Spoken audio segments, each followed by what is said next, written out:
Okay. Man, check this out. Your unofficial Rob Brown lockdown. Represents being real. Yeah. Real, unfiltered sports talk. Manufactured locally for the Carolinas. Lockdown. This is the Rob Brown Show. Get robbed. Only on The Fan Upstate.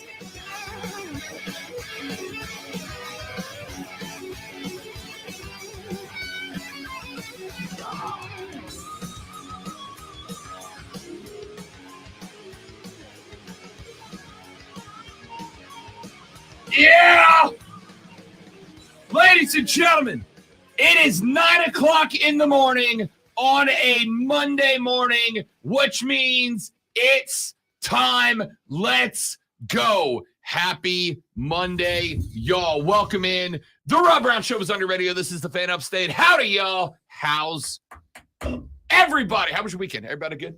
Everybody just having the loveliest of days. Everybody just having a spectacular start to the week. I most certainly hope so because it's week 1 in college football, kids. It's here. We did it. Good job, everybody. We all suffered. We all waited patiently, and we have arrived. Let's get it. We got a lot of stuff to get to over the course of the next 3 hours, over the course of the next 5 days, and then on Saturday, we shall all arise from our beautiful slumber. We shall sit in front of the television. Some of us will crack a brewski way early than is socially acceptable. We shall watch College Game Day, and then we'll just strap in for some noon games. And then it's on, kids. It's on. College football has arrived. And, we got to talk about it all. I got some picks we're going to make throughout the course of the week. We got some storylines that we are following all week long. It is football season. Let's go. I am Rob Brown. The pleasure, of course, is exclusively mine. The great one, the sheriff of sports talk, Lonzo, is out today. He is on vacation, which means he is right now currently sitting atop a riding lawnmower doing yard work because that is Lonzo's vacation. Hey, to each their own. Sitting in the chair of the great one today, a young man that's going to be with us all week long, does a great job every time he is in here. My guy, T2, the Timinator, is here. What's up, dog? Hey, what's up, everybody? How you been, buddy? I'm good. It's been a minute, pal. Yeah, it's been a while since I've been over here. It's good to have you back. I know. I'm happy to be here. Let me ask you this. You come in here and we always end up having some off-the-wall conversations when you're here. I mean, we have those anyway. But that being said, how does it being football season impact you at all, if at all? I'm happy for everybody that likes football. I'm just happy for y'all to be happy. I'm happy that you guys are happy, okay? I respect that. I like that. Yeah. That's good. I will tell you it impacts me a lot because it's like the night before Christmas. It's all I wanted. The next 4 nights, I don't care what anybody says. The next 5 nights, Monday, Tuesday, Wednesday, Thursday, and Friday night. The next 5 nights will be the longest 5 nights of the year. They just are, right? Like, take yourself back to when you were 7 years old. Take yourself back to the first time in December when mom or dad said, hey, Santa's almost here.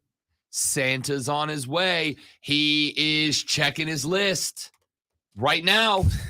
Right? And like mom and dad would hit you because they knew that when December 1st hit the old calendar on the wall and they could point to that little circled 25 in the bottom and go, hey, he's making his list, checking it twice, gonna find out who's naughty and nice. Santa Claus is coming to town. For 24 nights, those kids were angels. They might have been demons from the bowels of the earth for the last 330 days, but for the next 24, these little kids are going to have halos and wings attached to them. And you remember how that made you feel? You remember the 14th, tick-tock, the 15th, tick-tock, tick-tock, and then it was the 20th, tick-tock, and then it was the 21st, tick, Talk. And then it was the 22nd. Tick. Talk. And then it was the 23rd. Tick. Talk. And it just got progressively worse. That is the next 4 days of our lives, kids. That is the next 4 days. And then when we get, ladies and gentlemen, and then when we get to this weekend, then it is just one more week until the National Football League gets kicked off with Detroit and Kansas City on Thursday, September 7th. Tick, tock, tick, tock. Let's go. Finally, we made it. I love this text. Texter said, football hasn't even started, and my wife is already prepared to beat the boat out of me. Yeah. Yeah. I'll tell you this. Saturday is going to be interesting for me. And this show is about me, obviously. Saturday's interesting for me, all right? And I'm not asking for your opinions here, dear listener. I love you. I appreciate you, but I'm not asking you for your opinion. On Saturday, it is on Saturday, the fiance's birthday is Saturday. Not like, oh, it's on Sunday and she's doing a birthday weekend, or it's on Friday and she's waiting the extra day to celebrate. No. Saturday is her birthday. So it's going to be an interesting day for me because I've got Bet for the Cycle from noon to 4, right? So I'm on the air from noon to 4 doing the baseball show. Now, the fortunate thing for me is the first rounds of games are on when I'm on, right? So the first round of games are on when I'm on, which means I get to watch and enjoy the first round of games. Then when that is over, I got a little secret surprise for the lady friend. I'm not going to tell y'all what it is because y'all some snitches, all right? And I don't need y'all snitching on me. I don't need y'all telling her, ruining my surprise. So I got a little surprisey for her on Saturday night for her actual birthday, and I'm very much looking forward to that. So she is, for those of you that do not know, I am a tick over a year away from marrying a Gamecock. She's a South Carolina fan, all right? Now, Carolina and Carolina play on Saturday night. We got a border war, North and South. And she is a Gamecock fan, and she is excited. So before you get all up on me, dog, relax just a minute.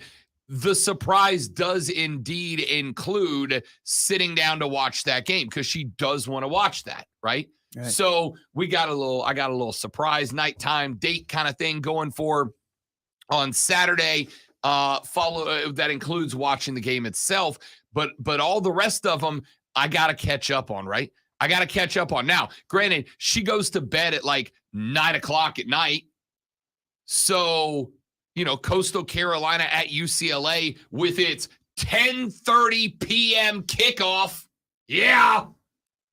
I'll be back in front of the TV. By the way, the new 75-inch gets dropped off on Wednesday, T2. Oh, I'm so jealous. The new 75er gets dropped off at the Hizzle on Wednesday. I've been begging my wife for one. To just do it. Yeah. Just yeah, do it, she still won't let me get one. Just do it, bro. Ask forgiveness, not permission. I know, right? I know, right? What's she gonna do, brother, when she comes home and it's set up and let the first show you watch be one of hers, right? Yeah, reality TV. Yeah. Gotcha. Yeah, honey, look, I know, but The Bachelor in 4K. Dude, look at Wife Swap right now, man. Yeah. You can see the pores in that lady's face. Just do it. Yeah, I might. Listen. I've been thinking about just doing it. Do not take my advice, any of you. Don't take my advice. I'm clearly an irresponsible human being. But no, we got some interesting ones, including that 7:30 kick between North Carolina and Clemson. Rob, why haven't you mentioned or North Carolina, South Carolina? Rob, why haven't you mentioned Clemson yet? That is because on Monday from Wallace Wade Stadium in Durham, North Carolina, Clemson takes on the Blue Devils of Duke. And I am so confused, not because I think Clemson's got any chance at losing that game. They don't. They won't. They will win this game. Question mark is, can they cover 12.5 against the Blue Devils? And I know the Clemson gut reaction is, yup, show can, show will. But I'm not so sure, man. I'm not so sure they win that by 13 or better. I really am not. I think you were talking about a Duke football team. Again, remember, a Duke team that back in 2022, they lost 3 games, my dudes, and none of those games were by more than 8 points. And oh, by the way, they are better this year. They lost to Kansas 35-27. They lost to the Rec 23-20 in OT. They lost to Carolina, North Carolina 38-35. North Carolina last year was quarterbacked by Drake May. I had this conversation yesterday. I was sitting in with a couple of fellas from the Welcome Home podcast. It's a South Carolina pod. They invited me on. I will go. Listen, Rob Brown's never been afraid of a microphone and screen time, my dudes. I will go on any pod. I don't care how big your podcast is. You can have 6 listeners. If you ask me on the pod, I'm coming on the pod. All right. So I got asked to come on the pod last night. I jumped on and we got talking about this stuff. And one of the predictions that they wanted on the pod yesterday was who wins the Heisman Trophy, who are the finalists, and who wins the Heisman Trophy. And we'll talk about this later in the show. But I said that, hey, listen, like it or not, the Heisman Trophy is not the trophy that it used to be. I do not have love for the Heisman like I did when I was younger. It is a publicity award at this point. It does not go to the best player in college football. It goes to the most hyped player in college football who puts up good numbers, right? But one of the guys on the pod said they believe that Drake May, starting quarterback for the Tar Heels, will be in New York as a finalist. And a couple of the other dudes were like, are you high right now? What are you talking about, my man? To which I pointed out, Drake May threw for almost 4,400 yards, 38 touchdowns to 7 interceptions. Now, Tim, I know you're not a big football guy, but I'm pretty sure you're a numbers guy. 38 is more than 7 by like a lot, right? Right. Okay, I just wanted to make sure. I wanted to double check. Drake May had Heisman caliber stats last year, all right? He's better this year. Now, there's some questions. He's missing his number 1 target for the first few games of the season, maybe more. But he's had a year under the belt now, too, which says 2 things. Number 1, this game Saturday night between South and North Carolina is going to be a good one, y'all. Going to be a real good one. A, and B, it says to me that a team in Duke that lost to that guy by 3 having the season he had last year was pretty damn good. They lost to Pitt 28-26, a 2-point L. This team is not a slouch, and I'm not sitting here trying to argue that the Blue Devils are in the playoffs, but I want you to genuinely think about this. This team was 2 scores away from being 11-1 last year, all right? When I keep telling y'all, I think this is going to be the best season of ACC football maybe ever, that's part of the reason why. Clemson's going to win that game. My question is, are they going to cover up 12.5? So we're going to talk about that. And all of that leads me to a question that I have for all of you. I don't care who your team is. I don't care if it's Carolina or Clemson. I don't care if it's Duke or North Carolina. I don't care if it's Ohio State, Michigan, USC, UCLA, Texas, Oklahoma, Washington, Washington State, Iowa, Iowa State, Massachusetts, or MIT. I want to know one thing about your team and your season. And I'm going to ask you that question when we come back here in just a minute from right now. Busy day on the show today. We're going to take our look at the week 1 schedule. I'm going to give you my top 5 games of the weekend. I'm going to start handing out a couple of picks that I like for this weekend, both straight up and against the spread. And when we come back, I am going to ask you, what will this season say about your team.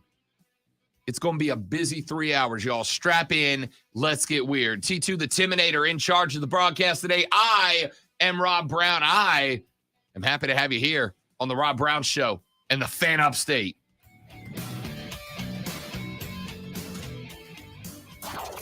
Real sports time, real sports 9 fans. Day The Fan fiancé will Upstate. never Is be the sports same voice with of you, 75 the inches. That Upstate is fan. Correct, my guy. 844 Absolutely. I can't wait.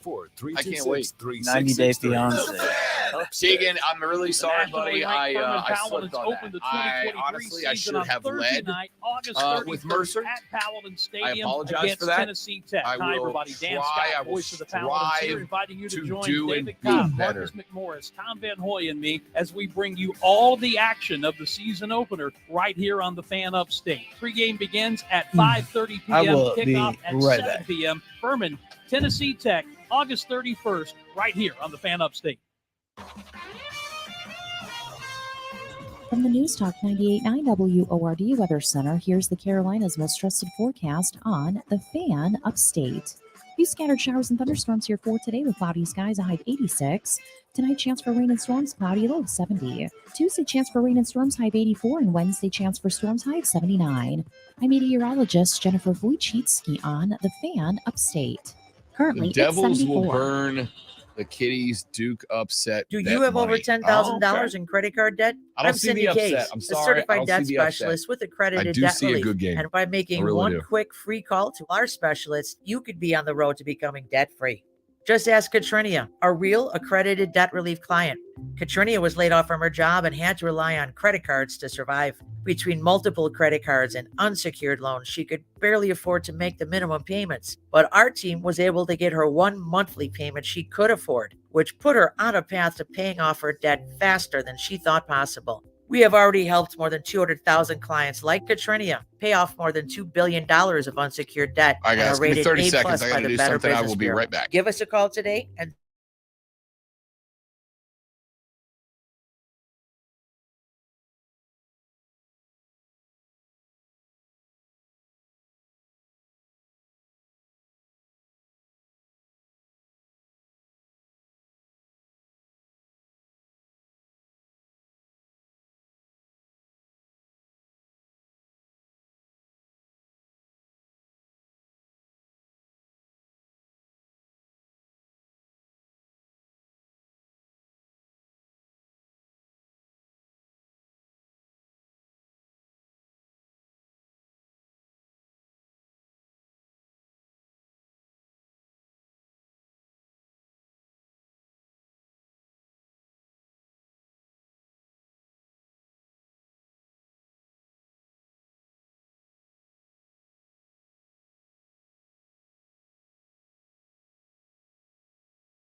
All right, guys. Sorry about that. I didn't know the commercials in there, but we got it. If CJ turns out to be better than Bryce Bruce, Lonzo's head's going to pop off his neck. He will have to reattach it surgically because he pushed that hard. I think he is a dark horse candidate to lead the league in rushing. I think he has talent. He has a great offensive line. He's averaging 5.9 yards per carry so far over his career. Upper Hand Fantasy, available on the Odyssey app or wherever you get your podcast. You ever listen to the news and think, I wonder why they're doing that and why now? Then the Battleground America podcast is for you. I'm Tara Servatius. Find a new episode every weekday on the Odyssey app or wherever you listen to podcasts. Look for Battleground America. Attention, it's time for the morning announcements. Make sure your parents are aware of the Ingles Tools for Schools program and ask them to link their Ingles Advantage. All right, so give me some picks for the weekend, y'all. Give me some picks. Who do we like? Now please stand and join me in the Pledge of Allegiance.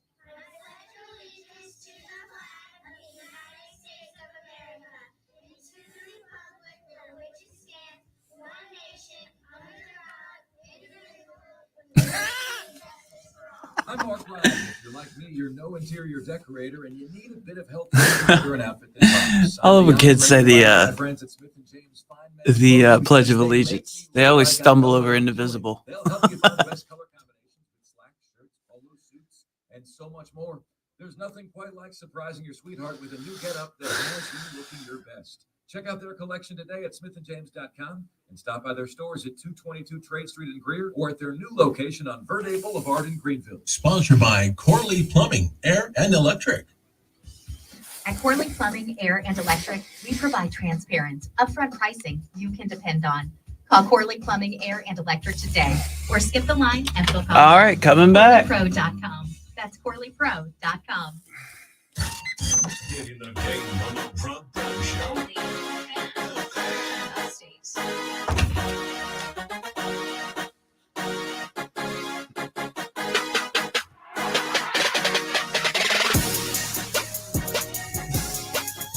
So, it's week 1 in college football, ladies and gentlemen. I don't know if anyone's mentioned that to you yet, but if they haven't, allow me to be the first. It's time. Finally. We're here. We made it. Good job, everybody. Y'all got through it. I'm proud of you. So, here's the question that I have to ask of you about your team. And I don't care who your team is. I want an answer from you about your team. My answer is this, or my question is this, pardon me. My question is this. What statement about your team does this season make? And here's what I mean by that. Let me give you a couple of mine for different teams, and then I want yours about your team. I will start with you, Clemson Tigers. This year is not a make or break year for Clemson. This year is not a year that is going to say, oh, Clemson is done or Clemson is out of the group of the elite. This year doesn't do that. But what this year does is establish whether next year is or is not. What this year does is establish whether or not Clemson is considered within that group of the elite, Alabama, Georgia, etc., next year. I don't think that anyone will be able to, at the conclusion of this season, definitively look at Clemson and say, they're done. What I can say is that if Clemson doesn't prove it this year, if they do not prove that they are still within that group of dominance this year, then when the season opens next year, it will be a prove it season. I don't think at the end of this year we're going to be able to say Clemson's out of that group. Clemson is, unless they go to the playoff again, definitively still in that group. But what it will do is if Clemson fails, and by fail, I mean reach the playoffs. And that's a big ask. As I pointed out, I think Florida State is very much on the path to being to making that rivalry important again. It hasn't been for a decade. I think Florida State is very much knocking on the door of being what the Noles used to be. I think that North Carolina has a very limited window because they're not going to stumble into many more Drake Mays to take advantage of. But I think North Carolina has a very limited window where they could be mentioned in the conversation at the top of the Atlantic Coast Conference. I think Pitt is going to throw out under Narduzzi a defense that is going to post some questions for some teams. As I mentioned in the last segment, the Blue Devils lost 3 games last year. They were 9-3. That's, yes, that Duke. And none of those games by more than 8 points. In fact, only one of those games by 8 points. The other 2 teams by 3 points. Tim, what's 8 plus 3 plus 3? Top of your head. 15? Is that 15? 8 plus 3 is 11. 11. Plus 3. 14. There he is. It's early. My guy got up out of bed early for this. all Math, right? math is not my strong suit either. So That means, ladies and gentlemen, if you are paying attention, that Duke was a combined 2 touchdowns away from being undefeated. All right? So, I think the ACC is going to be very good this year. Relatively speaking to the ACC. Not arguing they're going to be the SEC or the Big Ten. Actually, I am arguing they're going to be the Big Ten. I think the ACC at the end of the year will be every bit as good as the Big Ten is, with the exception of the top 2 teams. And hell, even that's a question mark, because FSU and Clemson could theoretically, but FSU and Clemson could theoretically both finish this season 12-1, in which case I would say, yeah, the ACC is as good as the Big Ten. You know, the Big Ten that's hoarding all these teams in the era of realignment because they're the big dogs along with the SEC. The ACC could be as good as the Big Ten this year. Put that aside for a minute. We'll come back to that later in the show. I think that Clemson this year has a statement to make. And that statement is, we're still capable of reaching the top. And I don't necessarily think it requires a national championship to put the exclamation point on that statement. I think it would go a long way in helping, right? I do think if Clemson does anything but win the ACC this year, and by win the ACC, I mean win the ACC and go to the playoffs, then all of the questions that I think people are jumping the gun on right now, today, this season about Clemson, I think they are all very valid statements next year. And nobody's going to take me off of that unless they are in that playoff this year. Joey B just popped into the stream, which you can, by the way, watch at facebook.com/thefanupstate, twitter.com/thefanupstate, by searching and subscribing to the Fan Upstate on YouTube or the Rob Brown Show on Twitch.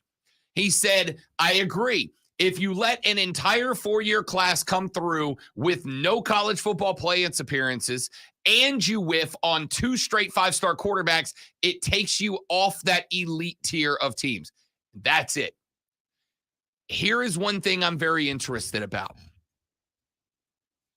There is a buttload, which is a legitimate form of measurement. There is a buttload of pressure on Cade Klubnik this year. And I'm not just talking about the ability to go out there and win football games. I'm not talking about the ability to go out there and be a top-notch quarterback, although that is there, just like it's on everybody else who will take snaps at that university under Dabo Swinney. What I think the pressure is what Joey B just mentioned. This is a young man, a 5-star quarterback that steps in for another guy who was the same and who failed miserably. During the entire run of Clemson's success that placed them into that elite level, during that entire run, the consistency was at quarterback, which is what I think led to the demise of one DJ Uiagalelei. But you had Taj Boyd. You had Kelly. You had Trevor. You had Deshaun. You stacked QB after QB after QB after QB amongst the best in the country. And then DJ happened. And again, I like DJ Uiagalelei as a person. I met him multiple times throughout his career at Clemson. He was always more than gracious. He was always very kind. When we had interviews with DJ, he would answer every question we asked, even the tough ones, right? Last year's ACC Media Days, I had to ask DJ Uiagalelei some uncomfortable questions, to be honest with you. And he sat there, and he answered every one of them. And he answered them, as far as I could tell, very honestly. It still didn't work out because, respectfully, he just was not ready. Now, everybody's got their theories as to why he was not ready. I've given you mine multiple times. I think Big Dave built a brand out of a guy who had never put on a chin strap at the college level. I think they built a brand out of DJ Uiagalelei that led him to believe that all he had to do was slap the tiger paw on the helmet, get in that shotgun, and he was going to win a Heisman, right? And I can encapsulate that by that video, that story, that anecdote of DJ and the Tigers flying to the first game that DJ was going to be the starter. And as they flew over the stadium, Dabo said, see that? That's where you're going to throw all those touchdowns. And it's like, I mean, you hope. But that kind of encapsulated this whole thing of they built this guy into a legend in his own mind before he ever slapped the purple and orange on. So when it came time to play, I don't think he was as prepared as he could have been. I don't think he was ready for the spotlight.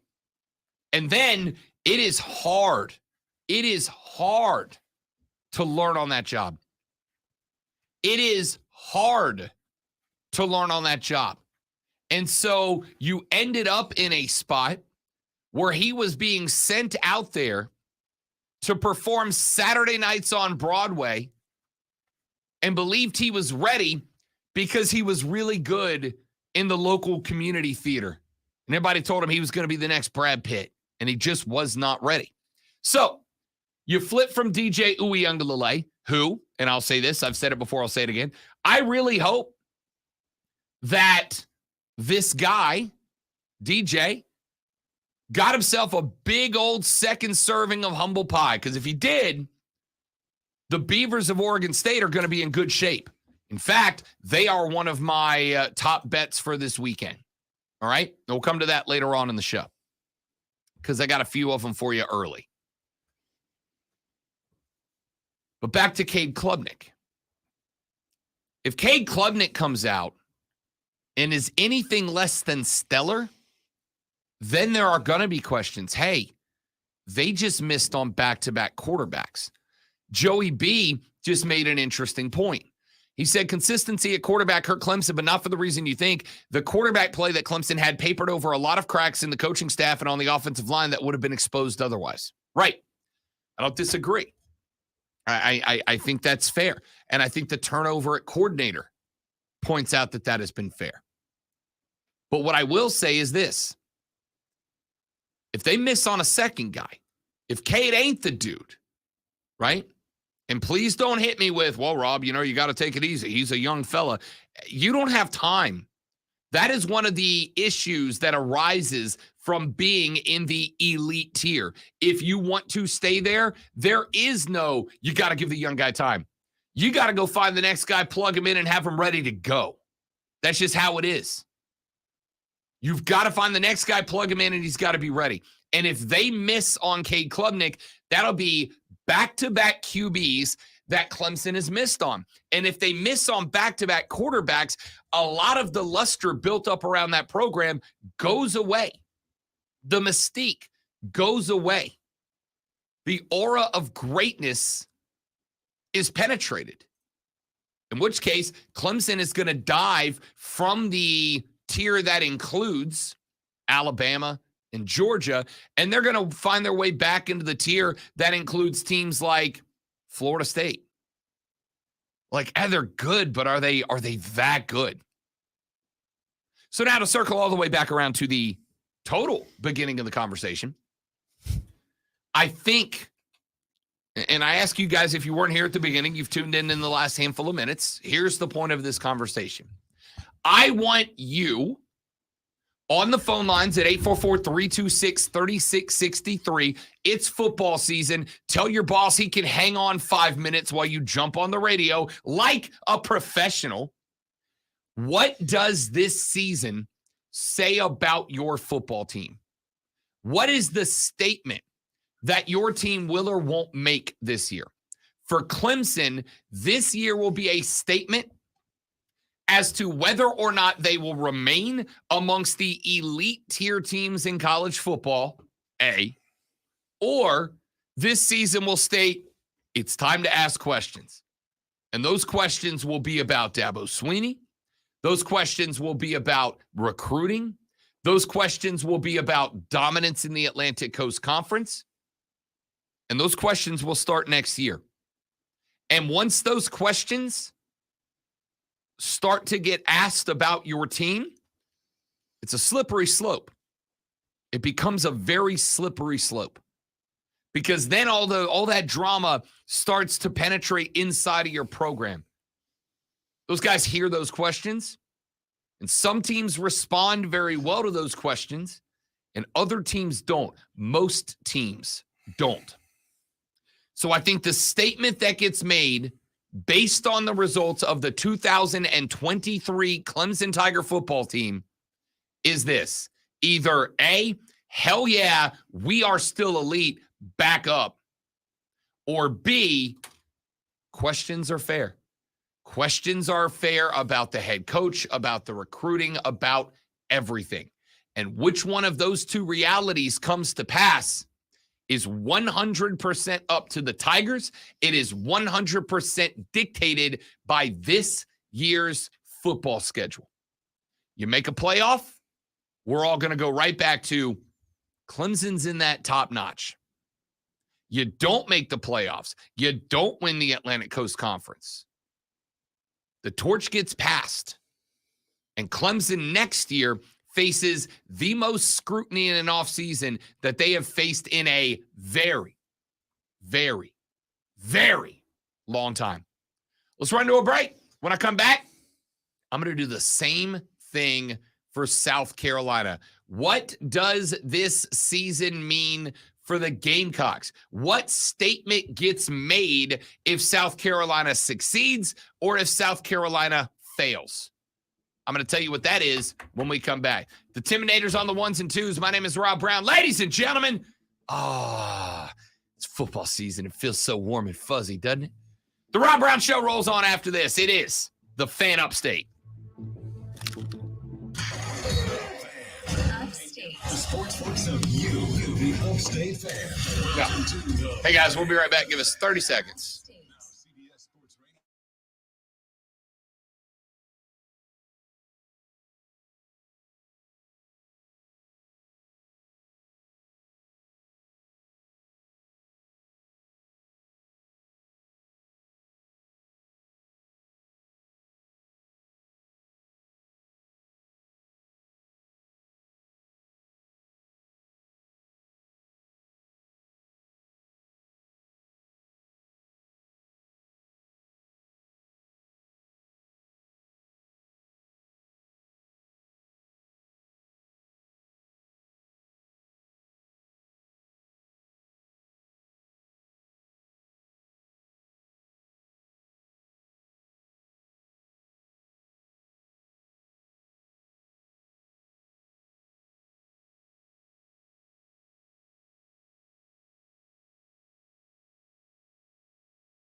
is the world's smallest computer. See this thing? Yes, it is. It's tiny. At the UPS store, you can ship it all. We're your bulky sports equipment shipping store.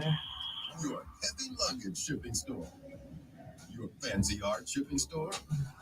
We're even your, I can't believe it's already time for back to school shipping store. So visit your neighborhood ship it all store for dependable UPS shipping. Day in the life right here. Yup. The UPS store. Be unstoppable. The UPS store. No! One thing. You can park there and all here. All right, I'll get rid of that minute because we had plenty of time. Unless you want that extra minute. Talk to your cardiologist. Ask about transthyretin. No, we're good. All right, sounds good. We coming back, baby.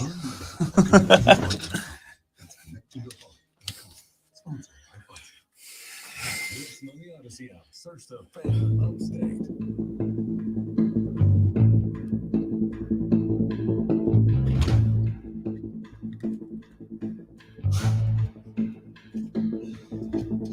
The Rob Brown Show rolls on. It is the Fan Upstate. Rob and T2, the Timinator, filling in for the great one out on vacation this week. He'll rejoin us next week.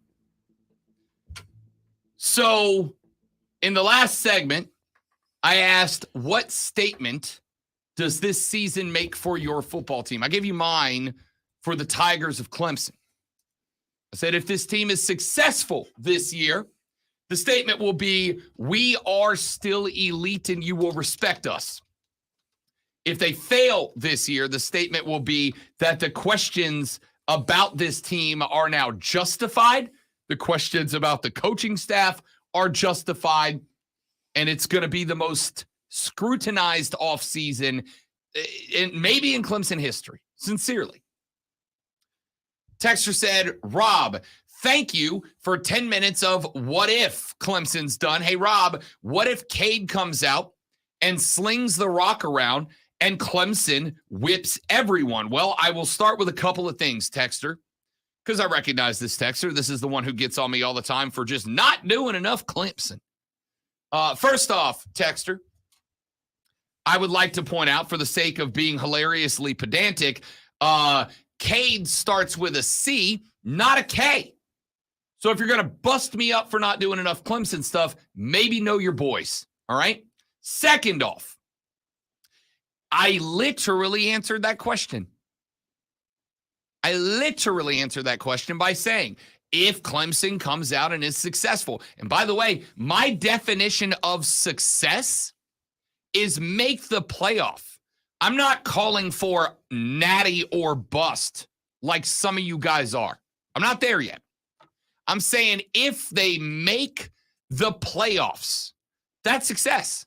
Because winning a natty is hard. And I think you're going to have some damn good teams in the playoffs this year. So I've already answered your question. I know you want to just get mad because you're one of those fans that thinks, if I do anything except kiss your team squarely on the butt cheek, that means he's a hater. If I don't just come on the mic and say, it's your school, particularly your school is just the best school. It's the best at everything. You have the smartest students. Your band has the most rhythm in America. Your head coach is effectively God. Like, if I do anything other than say how amazing you are as a program, then I'm a hater. Well, call me a hater then. But I already answered that question. If Clemson comes out, whips everybody, and makes the college football playoff, it's a success. In which case, offseason's got no questions. Offseason's another offseason like the last 8 have been. All right? Now, let's flip the script. Let's look at the Garnet and Black. Let's talk South Carolina. What does this season say about the Gamecocks based on their results? Well, let's start with what those results might be. South Carolina has something interesting that Clemson does not in this offseason. South Carolina has a potential middle ground. For Clemson, when you are on top of the mountain, there are only 2 levels. You stay on top or you fall down. That's it, right? That's it. There are only two outcomes.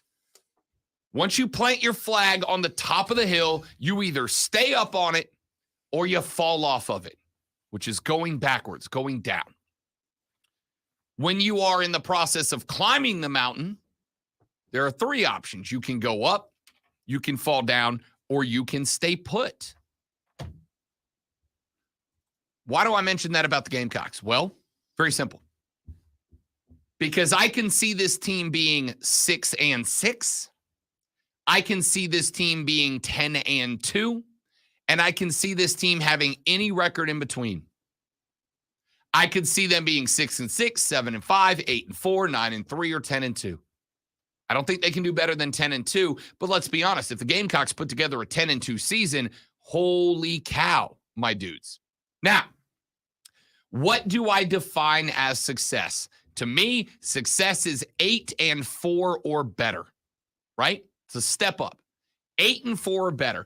9-3, as I have told you guys, is a realistic, though challenging outcome.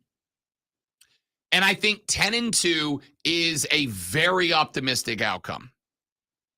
So, what statement do those outcomes make about your team? Well, if you go 6-6, which is, again, I think that is the worst that team can do. If you go 6-6, I think you have to declare that a failure and say you've taken a step backwards. It was a very fun end of the season last year, putting the hurt on Tennessee, going into Clemson and planting the flag square in the middle of that tiger paw. It was fun if you're a Gamecock. Of course it was. But it also did something. It established a new bottom line. It established a definitive and clear quantity of what is this team capable of. It established a baseline by which everything else is going to be measured in the future. And that's fine. That's good. That's good, right? If you ever talk to people who are successful, what you are going to hear is that they want to be measured against the best. Kobe wanted to be measured against Michael. The best always do.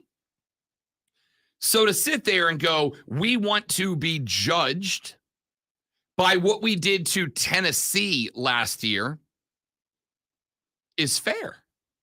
It's fair. Of course, you want to be that good. That's the team you want to be week in, week out. The team that drops 63 on top 5 squads. It's unrealistic to always be that team, but you want to be.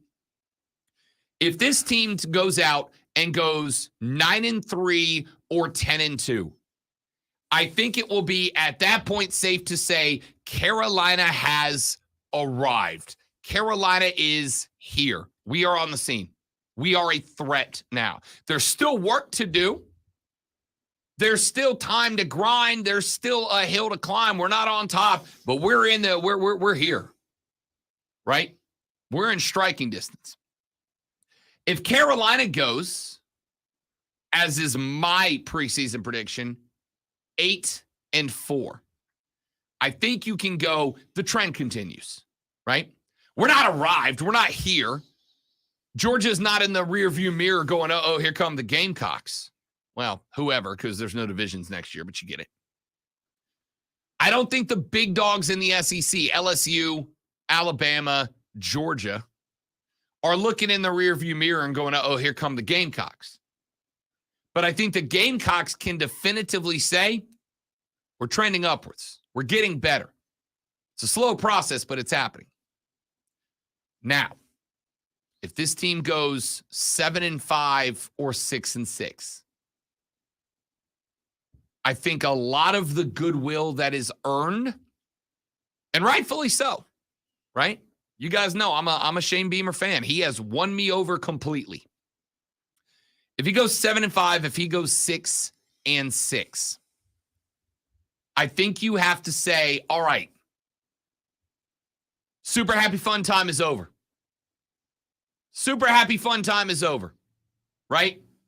all the fun stuff, all the giddy, all the electricity that this program has been about for the last 3 seasons, that ain't it anymore.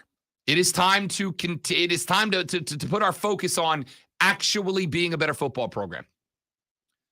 Because you can have fun for a couple of seasons and put up with mediocrity, right? What you don't want to do is make it your identity. You don't want to be known as the team who has a fan base who loves to show up and party around their 5-7 or 6-6 football team. Nobody wants that. I think a lot of and when I say goodwill, I'm not saying like all of the sudden Gamecock fans are going to be pointing at the stadium and going, take Shane's picture down till he does something. I don't think it's that dramatic. But what I do think is that if this team does not improve, and even one game to 8-4, if this team does not improve slightly, then all of the fun goes out the window. And it's time to grind. Because what you don't want to do, especially if Georgia or Alabama or LSU win the Natty this year, what you don't want to do is create a situation where even though you are getting better year by year, those teams are still separating from you. I'm a NASCAR guy. I watch NASCAR all the time. By the way, that race at Daytona on Saturday night was wild. Chris Buescher gets the win. Bubba Wallace sneaks in as the last driver into the playoffs on points. I'm a NASCAR guy. And let me tell you, when your team is in a spot like a win or get in like Saturday was, and you got a good car, and that car is handling well, and you're getting good horsepower, and you're making good lap time, and then you look up and see that the leader of that race is still putting seconds between you and him, right?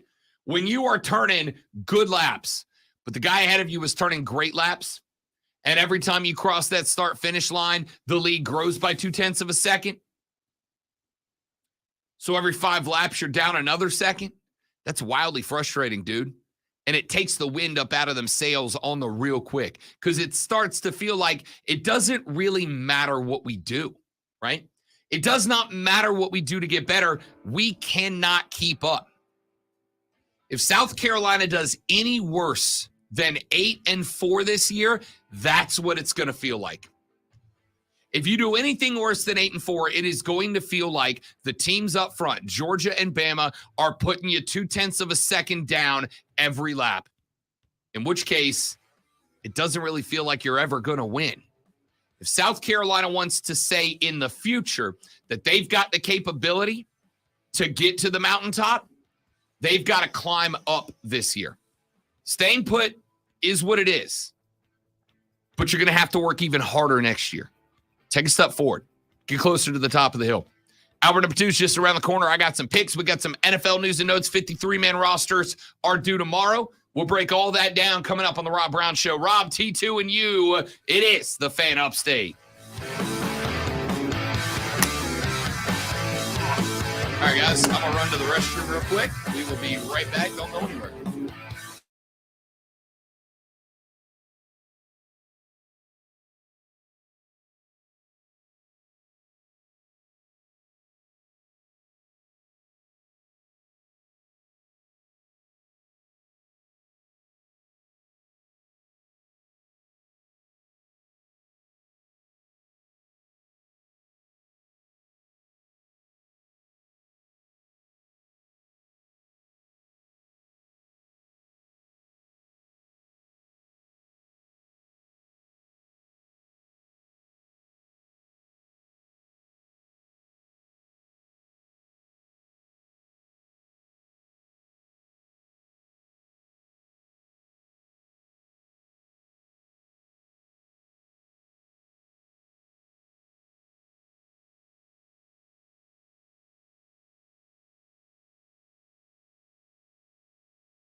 All right, dudes and dudettes, thanks for hanging out. Yeah, Kevin, we're going to talk about that. I honestly was waiting for that black tarp to come out. That was brutal. That was brutal.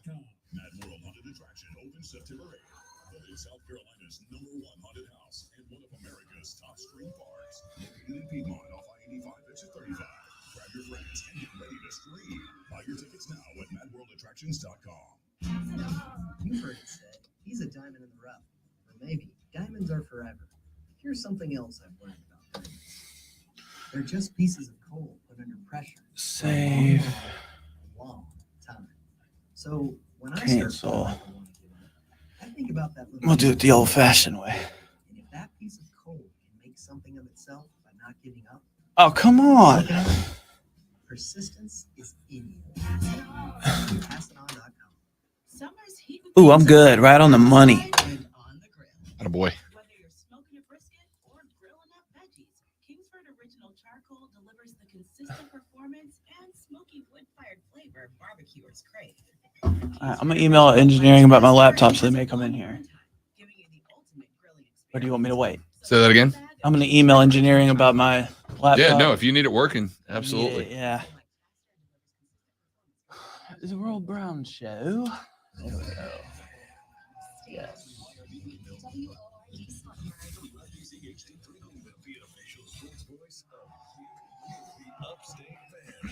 CBS Sports Radio.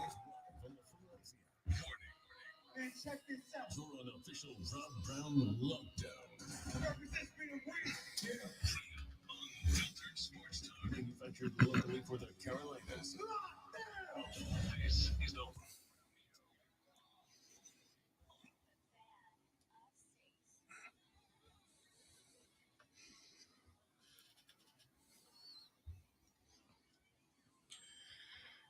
Our numero dos of the Rob Brown Show goes now. Welcome back, ladies and gentlemen. Happy Monday, dudes and dudettes. Hope you had a lovely weekend. Listen, ordinarily, it's like, it's Monday. But this week, it's like, it's Monday. You know why? It's Monday. Because when Monday's over, it's Tuesday. When Tuesday's over, it's Wednesday. And when Thursday's over, it's Friday. And when Friday's over, dudes, it's college football Saturday. Finally. We made it. We did it. Good job, everybody. I knew we could. I believed in us the whole time. All right. So in the last hour of the show, I asked you all a question. In the last hour of the show, I asked you what statement about your team might the result of this season for your team make. I gave you what I thought they were for Clemson and South Carolina. For Clemson, if this team succeeds, and by succeeds, I mean makes the playoffs, then I think the statement is we ain't going nowhere. Nowhere. We're here. We're still in that group of top-notch programs. But if it fails, if it does not win the ACC, if it does not make it to the college football playoffs, then I think at that point, all of those questions, the questions that I think people jumped the gun and asked this offseason, next offseason will absolutely be justified. I think questions about Dabo will be justified. I think questions about recruiting will be justified. I think all of those questions will be fair to ask if Clemson fails this year. If South Carolina succeeds, and again, there is a difference here. South Carolina has a third option that Clemson does not. Clemson staying put. If Clemson does exactly this year what they did last year, that is not win the conference, not make the playoffs, even if they are one game away from it.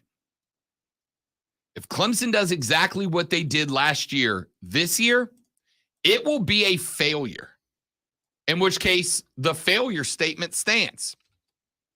South Carolina has 3 options. Option 1, they go out there, they go 8-4 or better. Now, they go 10-2, it's like, okay, we're on the scene. If they go 8-4, it's like, all right, we've gained ground. We are climbing towards the top. And as Confucius said, if you ask some drunk guy in a bar, the journey of 1,000 miles begins with a single step. 8-4 is a step. It's a step. Now, it makes you feel like the ultimate prize is still a long way in the distance, but you are moving towards it. And I think that that is important. If you go 7-5, if you go 6-6 or worse, you've fallen. Either of those 2 results, and I think that some of the wind comes out of the sails. And that's what you want to avoid if you're the Gamecocks. Texas said, Rob, my team, Carolina, will fail and go 5-7. Let me just say this. I have yet to meet a Gamecock. And I think everybody is excited about their team right now. Everybody except San Jose State and Navy are undefeated right now. We'll talk about those games coming up here in a minute because both of those teams are considered playoff potentials. Everybody except the teams that played in week 0 are undefeated. The excitement should be high. And in South Carolina, it should be very high. You've got some of the best recruiting classes you've ever had coming in. Your head coach has got the fan base whipped into a frenzy. Those things are great. But all the fun stuff, right? Nobody wants Twitter videos replicating skits from The Office from a team that fights to be 500. Nobody wants that. Nobody cares, right? Let's just call it what it is. It's fun now, but nobody wants that from a 6-6 team. I don't need you pretending to be Jim and Pam and Michael Scott when you can't win more than half your football games. That stuff's got to go away. And if that stuff goes away, a lot of the fan excitement goes away. That kind of stuff is what drives engagement. And if you take a step back this year, it kind of feels like guys like me are going to start going, why are you running around the facility filming skits from The Office? Why are you standing in the locker room throwing on Yeezy sunglasses and rapping when you should be working the phones to get better? When you should be establishing contact with high school coaches to make sure you know who's playing where and how good they are, right? Nobody wants that. So, I don't think you're 5-7. Like I said, I think the worst this team's going to be is 6-6. Just on talent alone, I think 6-6 is the worst you're going to end up being. But that's still not great. Texture said, Rob, our season hinges on week 1. If we win, we're off and running. If we lose, it could be a long season. I'm still very torn. That's from JD. JD, appreciate that text, buddy. 71307, by the way, is the carpros.com text line. 71307 is the number to shoot in your text. Start that text with FAN, F-A-N. And just in case we haven't made it clear, if you text the show and you do not start it with FAN, F-A-N, with FAN, F-A-N, I will not get it. All right? I won't get it. I won't see it. JD, I'll respond like this. This game is mucho importante, okay? This game is very important. It is important for both teams. North Carolina is trying to show that the folks not mentioning them in the same breath as FSU and Clemson at the top of the ACC are wrong. This game won't prove that, but it would push them in that direction. South Carolina is trying to prove that the last 2 games of last season were not an anomaly, that they are that good, that that's where they are as a program. But JD, I'm going to say this. One of the question marks that I have is South Carolina's ability to stop the run. Now, the Heels are going to be an okay run team, all right? An okay run team. But Drake May is that guy. That is why I pointed out his statistics. They are important. In 2022, Drake May threw for 4,321 yards, 38 touchdowns to 7 interceptions, and a QBR of 82 and almost a half. The dude is very good. Okay? If you struggle with stopping the run in this game, and you've got to commit extra dudes to be able to pull that off, you're going to be in trouble. Because if you got to bring one extra into the box to stop the run and you open up that backfield for Drake May, he's going to torch you. And not just you, I mean anybody he plays. It is counterintuitive to me. But to beat North Carolina, you have to remove their run game, and you have to do it out of a base set, okay? Whether you're going 3-4-4-3, you have got to be able to stop the run with a base set. If you have to start walking up safeties and cornerbacks in run support, Drake May's going to torch you. He just is. So this game is very winnable. By the way, the line last I checked, and let me see if it's updated. Yesterday night, this game was listed as North Carolina minus 2.5, so a field goal better. And I will remind you, I don't know how much went into this. I don't know if this is being considered as a home game for the Heels. But you do traditionally get 2.5 or 3.5 for playing at home. This one's in Charlotte. It's in North Carolina. Now, we learned last year that when there's excitement about the team, Gamecock fans travel exceptionally well.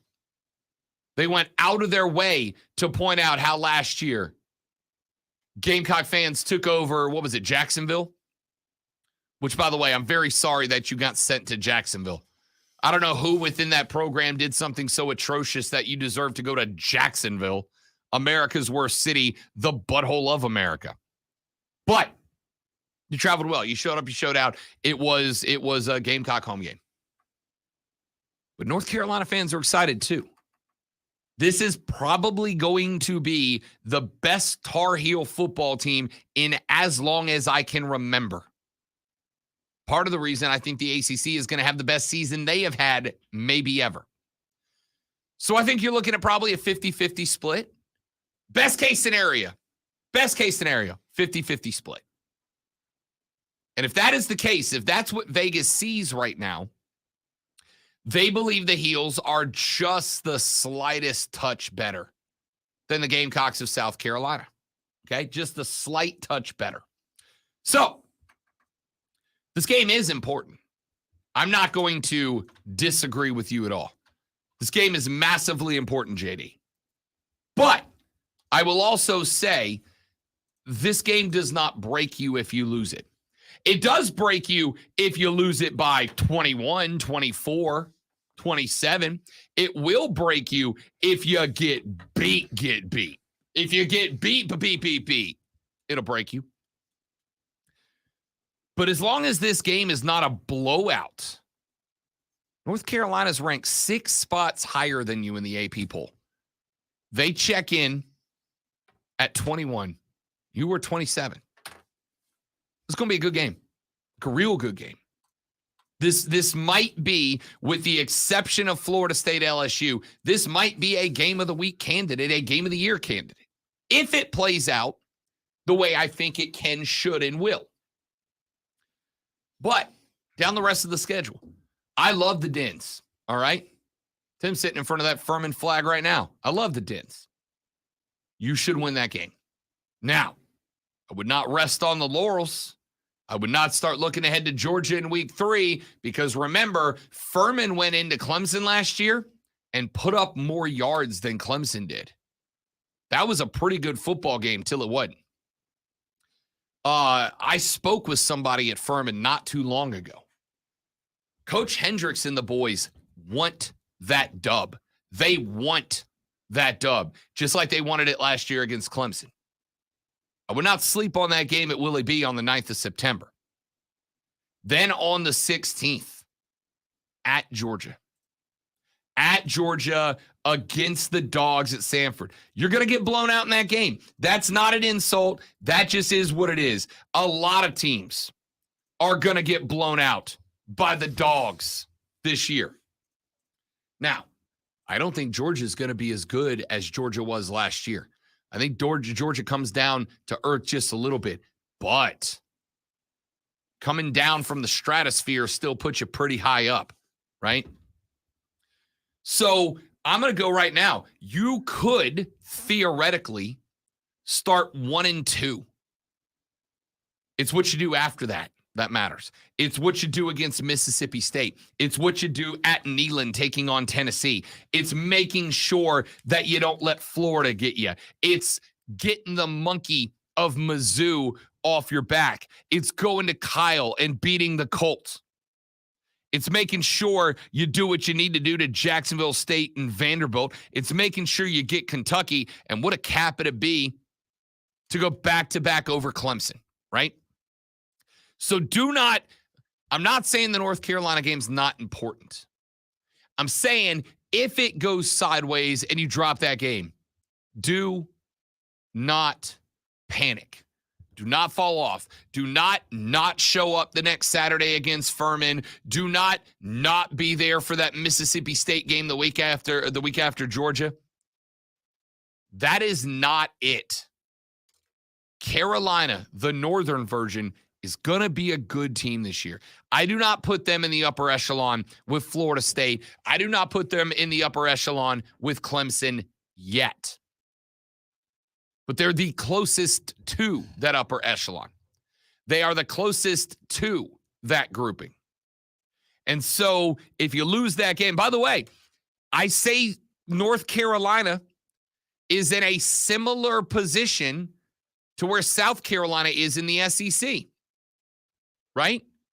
I do think there's a little more separation between South Carolina and Georgia, Alabama, and LSU than there is between North Carolina and Florida State and Clemson.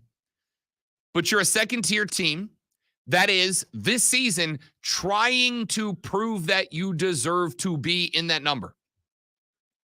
But this game will not determine which of you is and which of you is not. All right.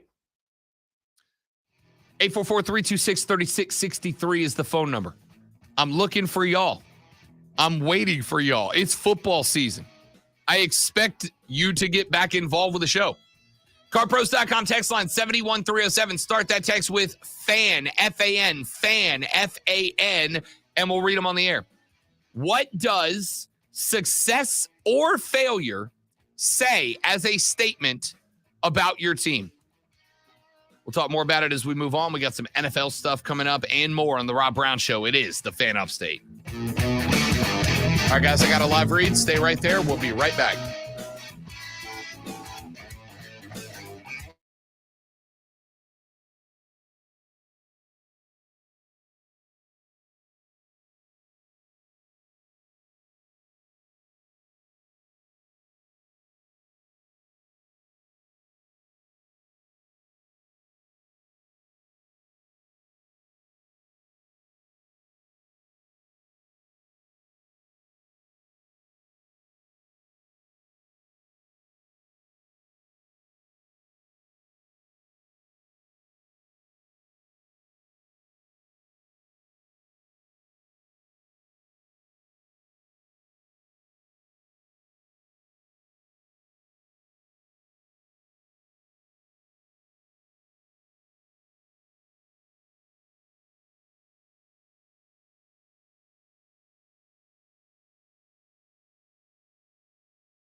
All right, guys. Thanks for hanging on. I appreciate it sincerely and thoroughly. Those of us that are, those of y'all that are joining us for the very first time, we appreciate it.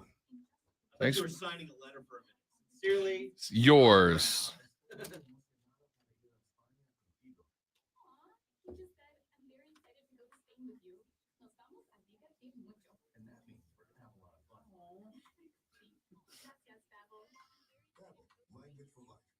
Celebrating 10 million subscriptions sold. Now try Babbel for free at Babbel.com. Just go to Babbel.com and start learning a new language today. That's Babbel.com. Babbel.com. I'm Mark Ryan. If you're like me, you're no interior decorator and you need a bit of help putting together an outfit that pops. I'm beyond grateful I met my friends at Smith & James Fireman Clothing. I see what you mean.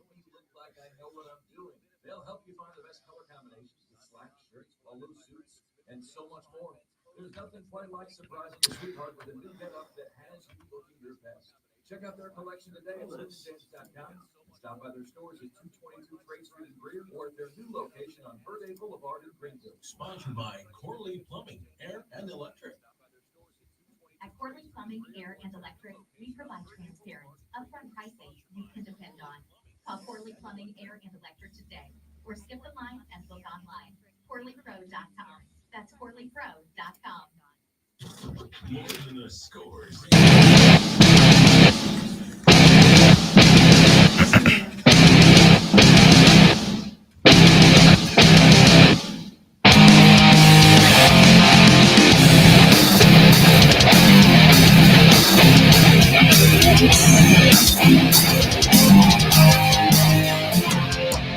The Rob Brown Show carries on. It is the Fan Upstate. How's everybody? Having a good time talking college football. Why are we talking college football, ladies and gentlemen? Very simple. It is because it is college football week. It is college football week. Saturday, we get it going, y'all. That is not even entirely true, by the way. There are games Thursday night, all right? Not a lot of great ones. Elon at Wake Forest, Kent State at UCF, NC State's at UConn. That might be worth a couple of cha-ching. We'll look at that. Florida's at number 14 Utah. That is the game Thursday night. A lot of people picking Utah to win the Pac-12. A lot of people packing the Utes to win the final Pac-12 championship. I'm not one of them. But Utah's going to be pretty good. And Kyle Whittingham has done a very good job out there. So if Florida wants to prove that they are better than the projected 5.5 wins of Las Vegas, this would be a real good time to start. Nebraska's at Minnesota. Matt Rule makes his debut for the Huskers. Matt Rule, of course, got the job with the Carolina Panthers based on his success doing what? Rebuilding a program. May not be a big-time program that needs rebuilding more than the Huskers. We got some more SEC action as South Dakota is at Mizzou on Thursday night. Southern Utah at Arizona State to wrap us up with a 10 p.m. kick. On Thursday, got a few games on Friday night. The Hurricanes of Miami take on Miami of Ohio. Yes, indeed, ladies and gentlemen, you've been waiting. 2023 delivers. On Friday night, we've got Miami at Miami. I'm also confused. Louisville's at Georgia Tech. Stanford is at Hawaii for an 11 p.m. kickoff. You know what's wild? I'm going to get to call the Burns game Friday night. Greenville at Burns. And yes, Burns did lose to Chapman on Friday. And yes, we do need to talk about it. I get to call the Burns game Friday night, leave the Burns game Friday night, drive home after the Burns game on Friday night, and then watch a live college football game. Saturday morning's going to suck, but it's football, baby. Sacrifices must be made. And then, of course, we got the full day on Saturday.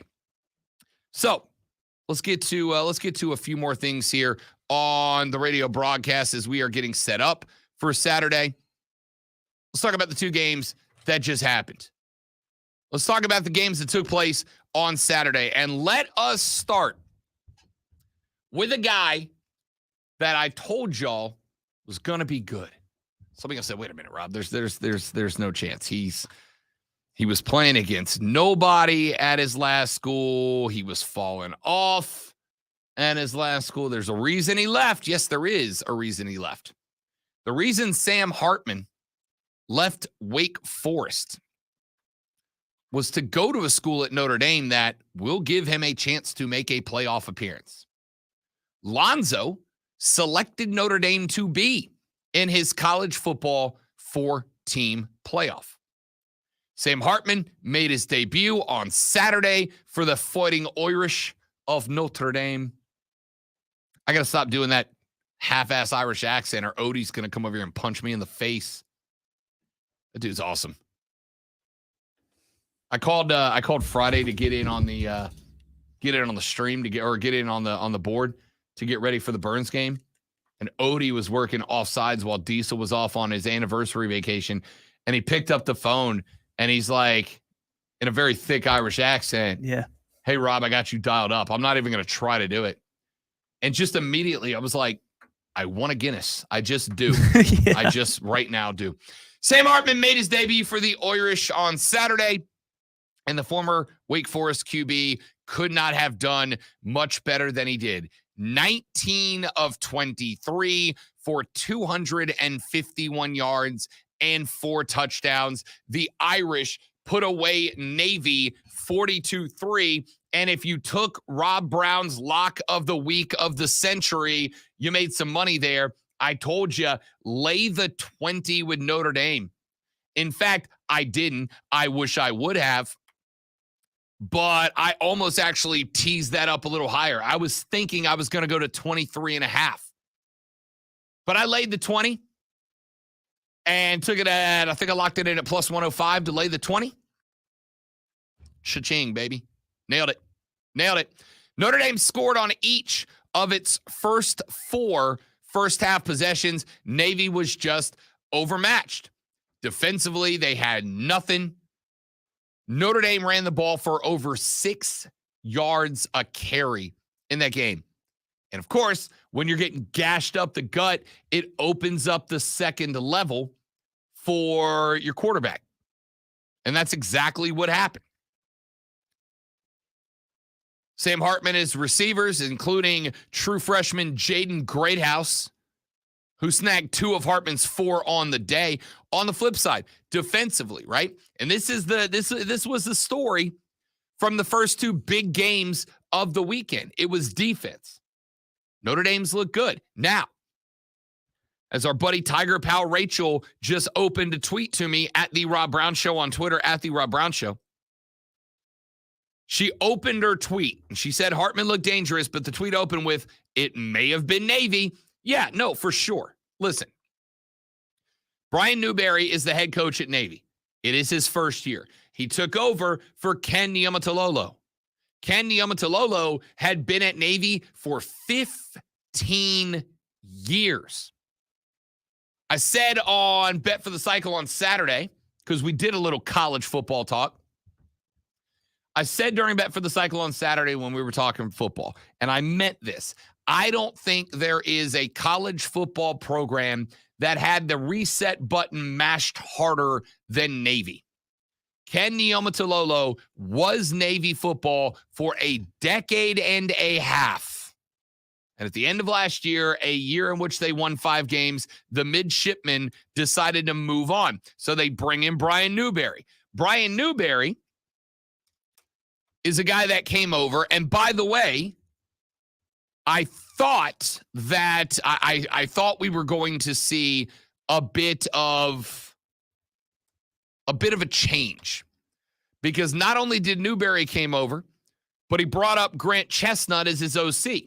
Chestnut moves up from FCS ball, where he was known as a wide open offensive coordinator, a guy who loved to throw the deep ball. So I was kind of worried that Navy was going to get caught up kind of between 2 pillars, right? Because you're playing with a roster that Ken Niumatalolo built to run that triple option offense, but you're trying to change the image of Navy to be less 1950s football. So I said, I don't think this offense is going to get anything going against Notre Dame. And they didn't. And they didn't. They tweaked the triple option to kind of get away from it as the mainstay. They still ran it a few times, but Navy just could not throw the ball, which doesn't shock me. They've never recruited to be able to throw the ball, right? And it might be a little while before they can. But Notre Dame just took everything away. Now, I will say this, and this does worry me a little bit. The Irish opened up the field for a few deep balls. None that were more important to pay attention to than the wide open pass that Navy threw down the left-hand side where they had two wide receivers, both of whom were wide damn open. The ball dropped right in between the middle of them because they ran into each other. Notre Dame opened the field up. If Navy would have had a competent passing effort, they'd have been able to stick a couple on the board. If they would have had a semi-competent passing attack, Navy could have put 14 up on this Irish team. So I am not quite ready to go all in on Notre Dame as arrived.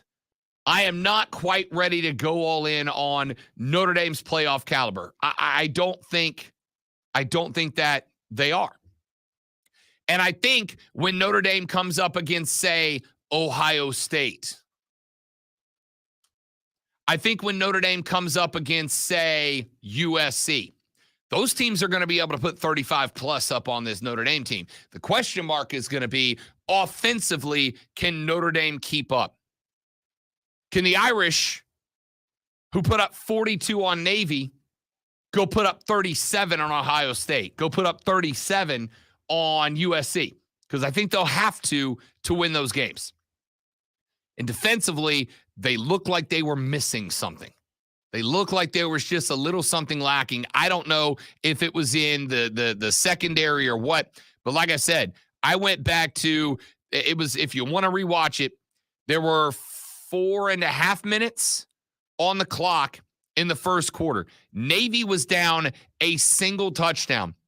They rolled the quarterback left. He put a dime of a pass down in between a pair of midshipmen wide receivers. Both of them thought the pass was to them. They ran into each other, knocked each other down, and the ball hit the turf. If that pass is completed to a wide receiver in stride, both of them were, by the way. If that pass is completed to a wide receiver in stride, they probably score there.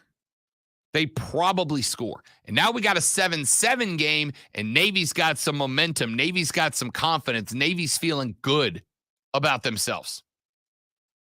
So I'm concerned about this Irish defense against USC, against Ohio State, hell, against Clemson.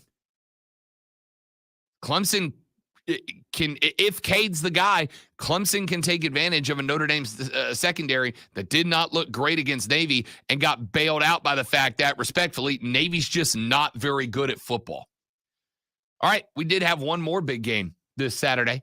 That, of course, was USC. And ladies and gentlemen, those of you who picked USC in the playoffs, hell, those of you that picked USC to win the Pac-12, you might be regretting that based on what I just saw. And I'm going to tell you why when we come back. My name is Rob Brown. T2 is on the ones and twos. The Rob Brown Show is in your ear holes and in your eyeballs. It is the Fan Upstate.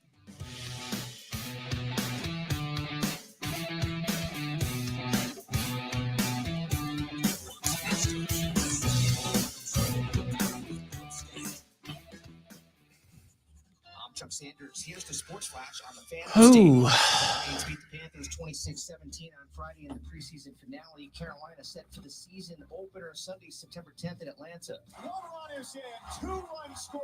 Here comes Davis all the way from first, and he is in. Mike, I'm aware that you beat Clemson by 3 touchdowns last year. But if I'm saying this working under the assumption Clemson's going to be a better team this year than they were last year. I think they kind of have to be. Atlanta's Marcelo Ozuna hit home run number 29 to break a tie with Ronald Acuna Jr. for second most on the team behind Matt Olson's 30. Atlanta's lead atop the NL East is 12 and a half games over Philadelphia. The Giants sit a game and a half out of a wild card berth.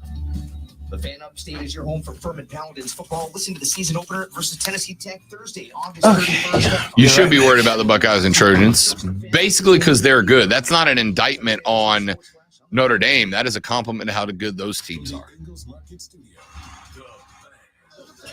Upstate, 97.7 FM Greenville, 97.1 FM Spartanburg.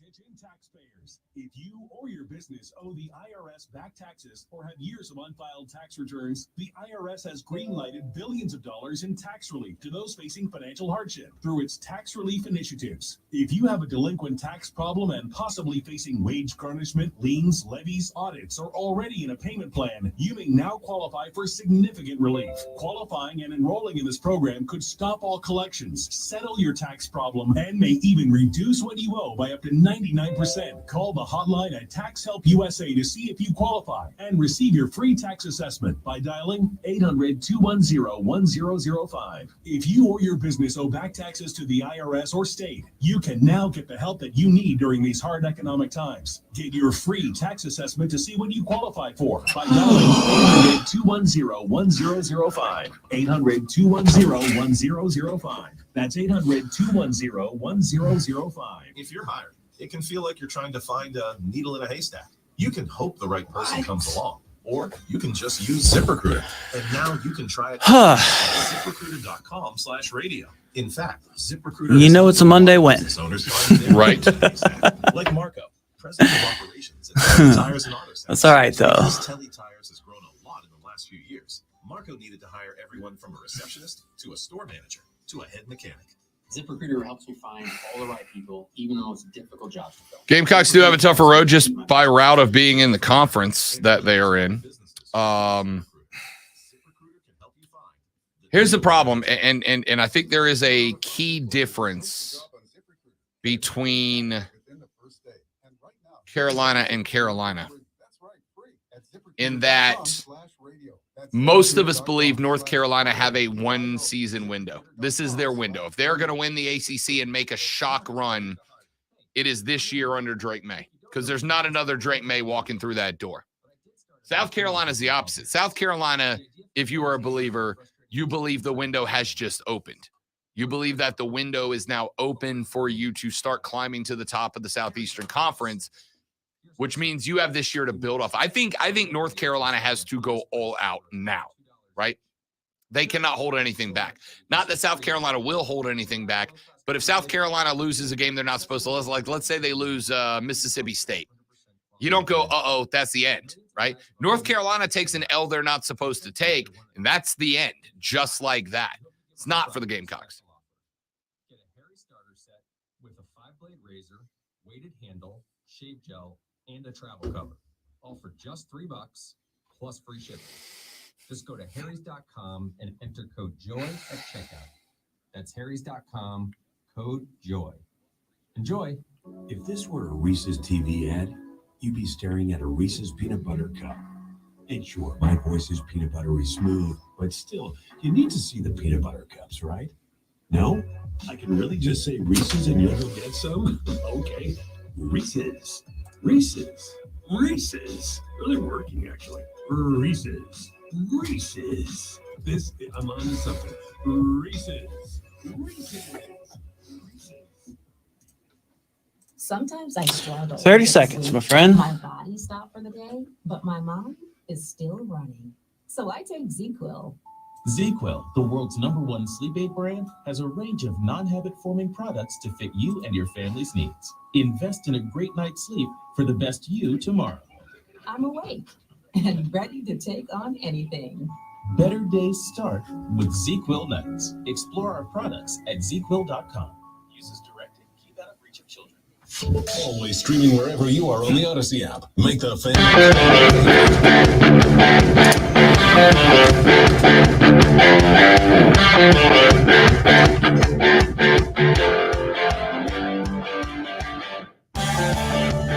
Real quick before we get to that USC game, you got to join us on the live stream. Facebook.com/TheFanUpstate, Twitter.com/TheFanUpstate, YouTube, search and subscribe to The Fan Upstate, and on Twitch, search and subscribe to The Rob Brown Show.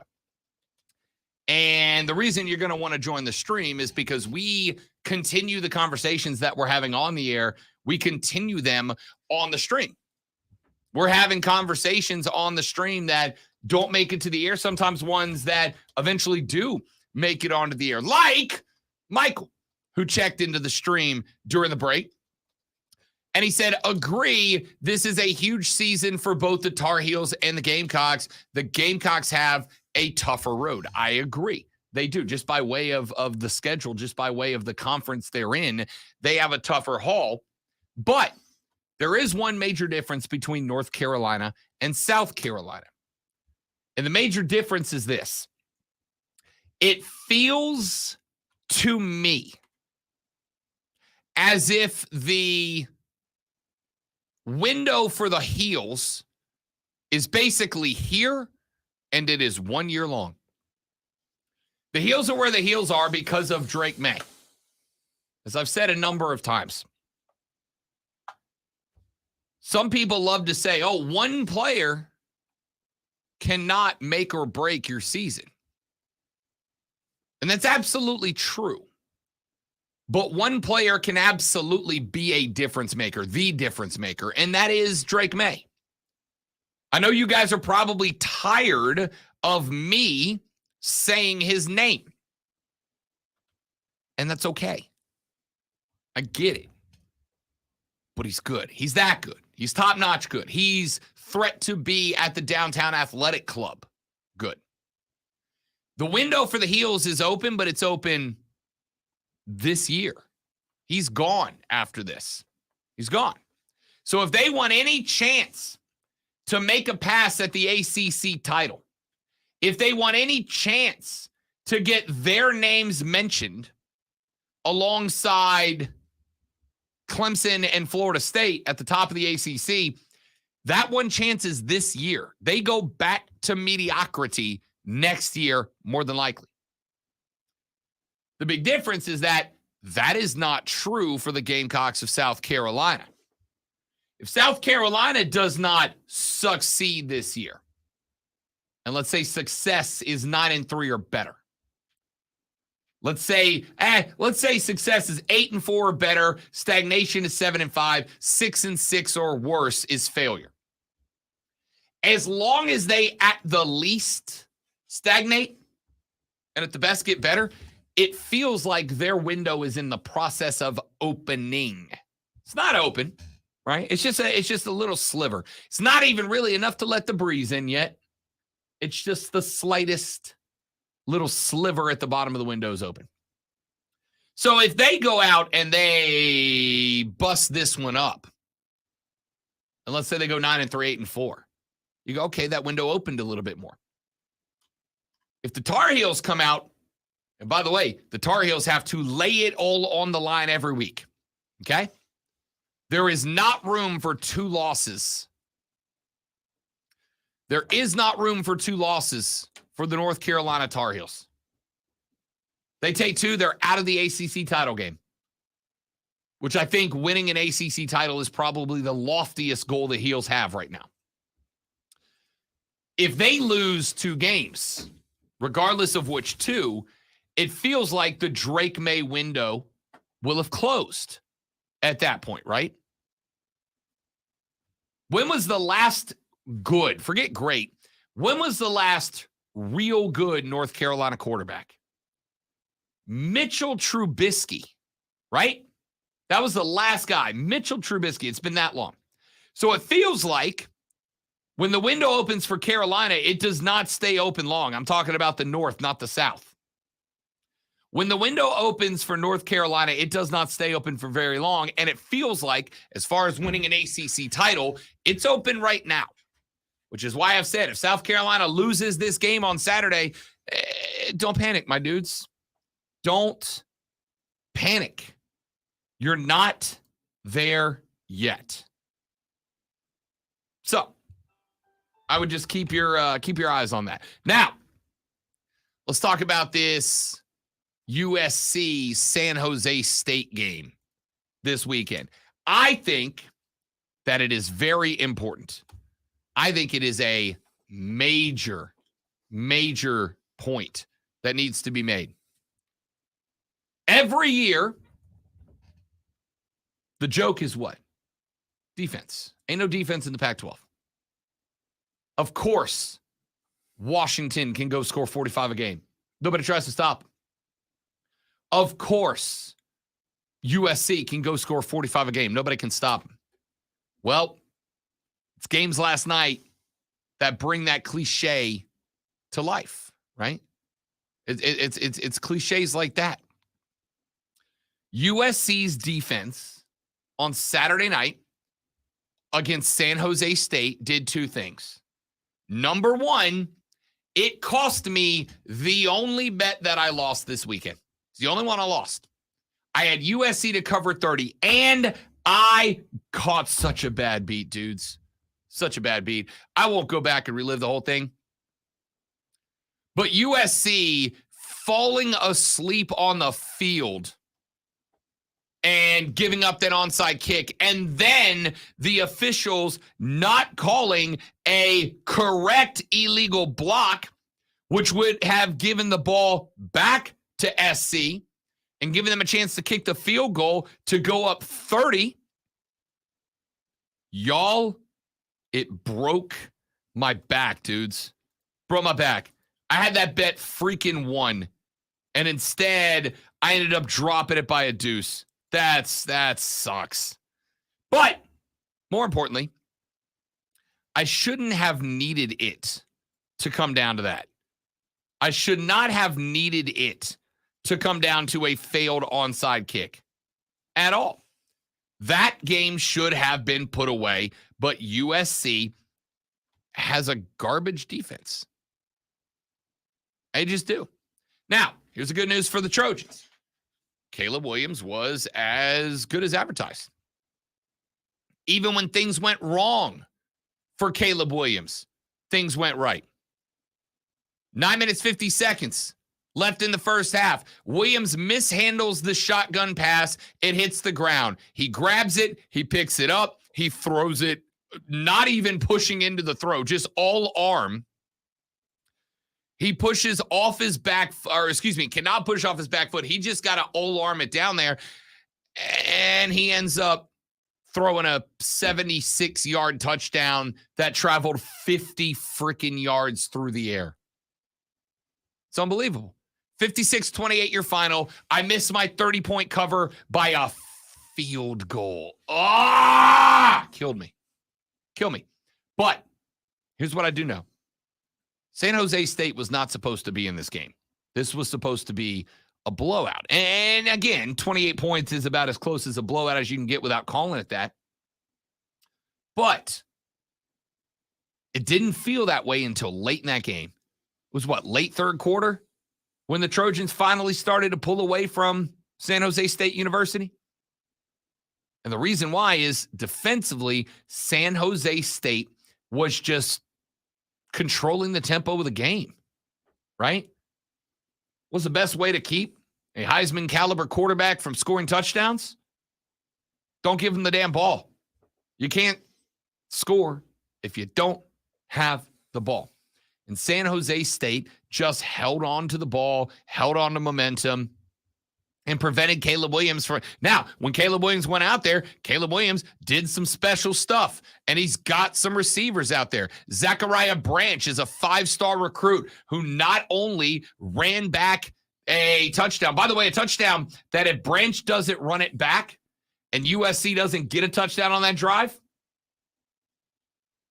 it was a San Jose State touchdown that really made it feel like, dude, the Trojans could get upset in week 1.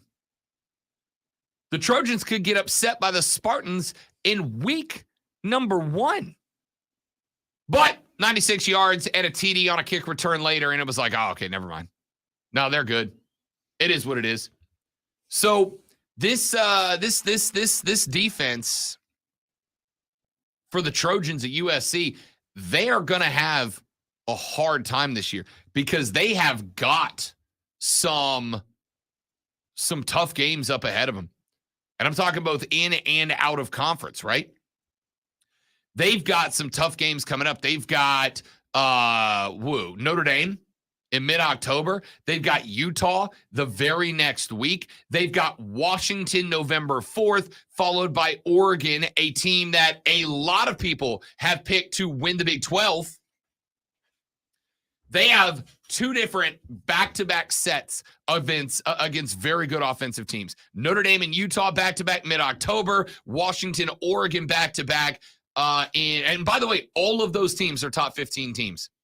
They played number 13 and number 14, then they played number 10 and then number 15 back-to-back. All those teams can score points. All those teams will score points. And so if USC's defense is that bad, and again, it's one game, right? It's one game. Just one game. You don't want to panic over it. But if USC's defense is that bad, if that was a true representation of what this defense is, dudes, it is going to be a long season, and the Trojans are going to be wildly disappointed. I thought the Trojans are probably going to be, probably going to be one of the last teams looking in. I don't think the Pac-12 gets one in this year. I think there's L's out there for everybody. But if the USC Trojans defense is as bad as they look like they were going to be against San Jose State on Saturday, it might be a long year for Lincoln Riley. Let's take a break. When we come back, that is 2 hours of college football talk in the books. We got to get NFL. 53-man rosters are due tomorrow. We'll talk about what the Carolina Panthers have already done, what I expect them to do. We'll get our last look at the preseason and more. Rob, T2, the Rob Brown Show is on the Fan Upstate.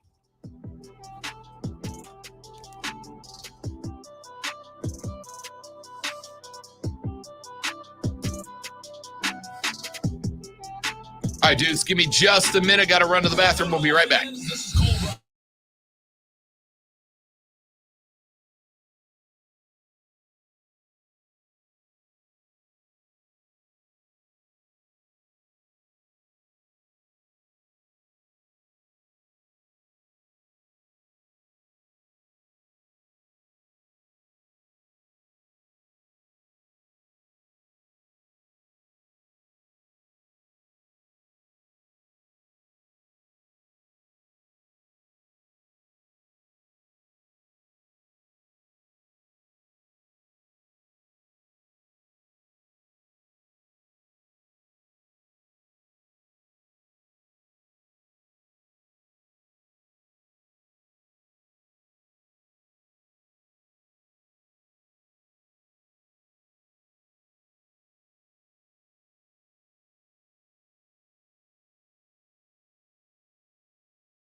All right, amigos, we back. Thanks for hanging in there, y'all. Appreciate it. AmericanEagle.com also provides ongoing support and digital marketing strategies that will keep you ahead of the We don't want all that extra stuff in there. Whether you're a medium to large business Okay. AmericanEagle.com One is done. So let's make sure that that did what it was supposed to do. development and online solutions that deliver efficiency and results. Go to AmericanEagle.com. Time for football. Dun-dun-dun, dun-dun-dun. All right, coming back.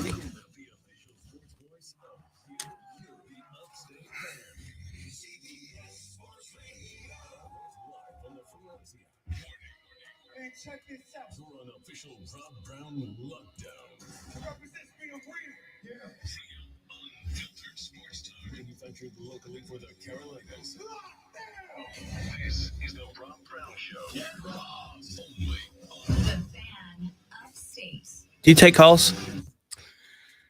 The third, the final, the best, the money hour of the Rob Brown Show goes now. This, ladies and gentlemen, is the Fan Upstate. How do you do? What is up, upstate South Carolina? Hello, America. Howdy, world. Great to be with you once again. Get in touch with the show.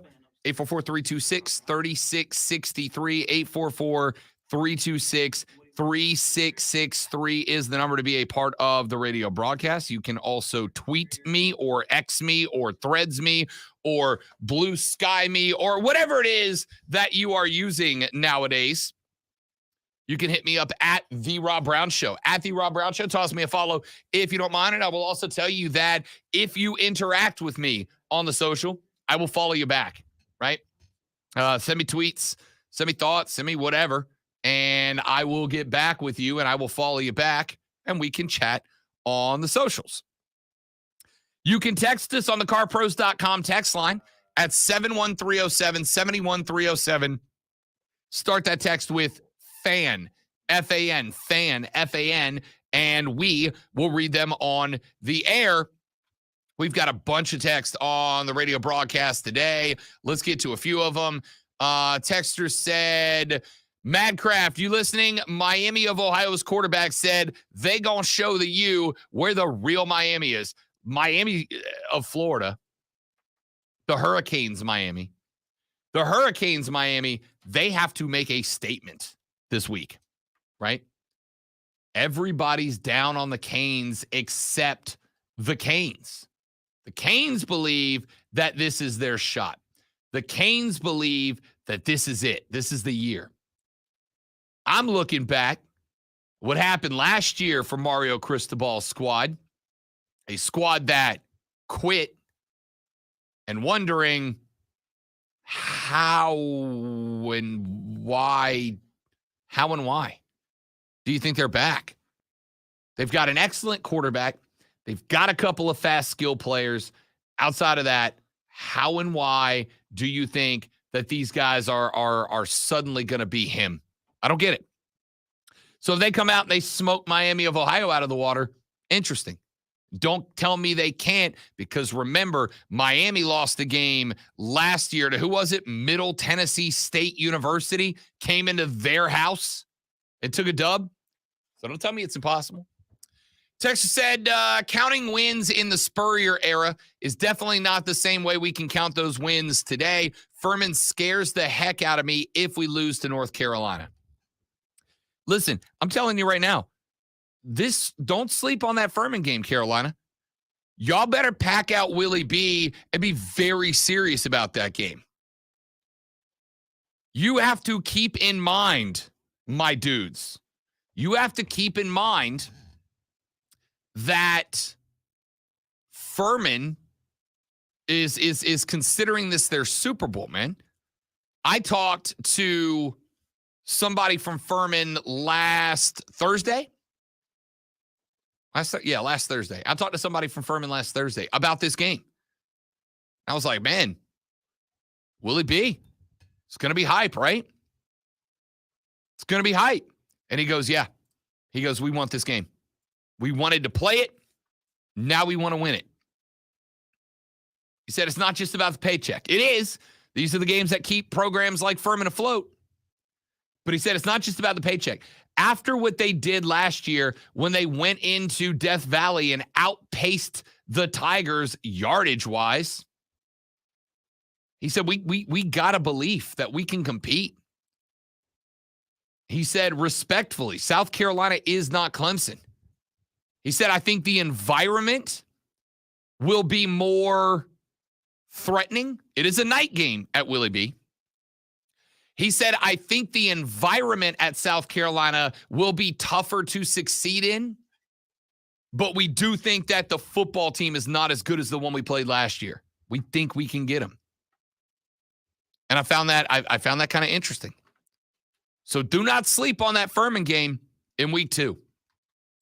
Texter says, Carolina fans show up and show out in Charlotte. Typically, it should be more of a home crowd for the Gamecocks. I don't know, dude.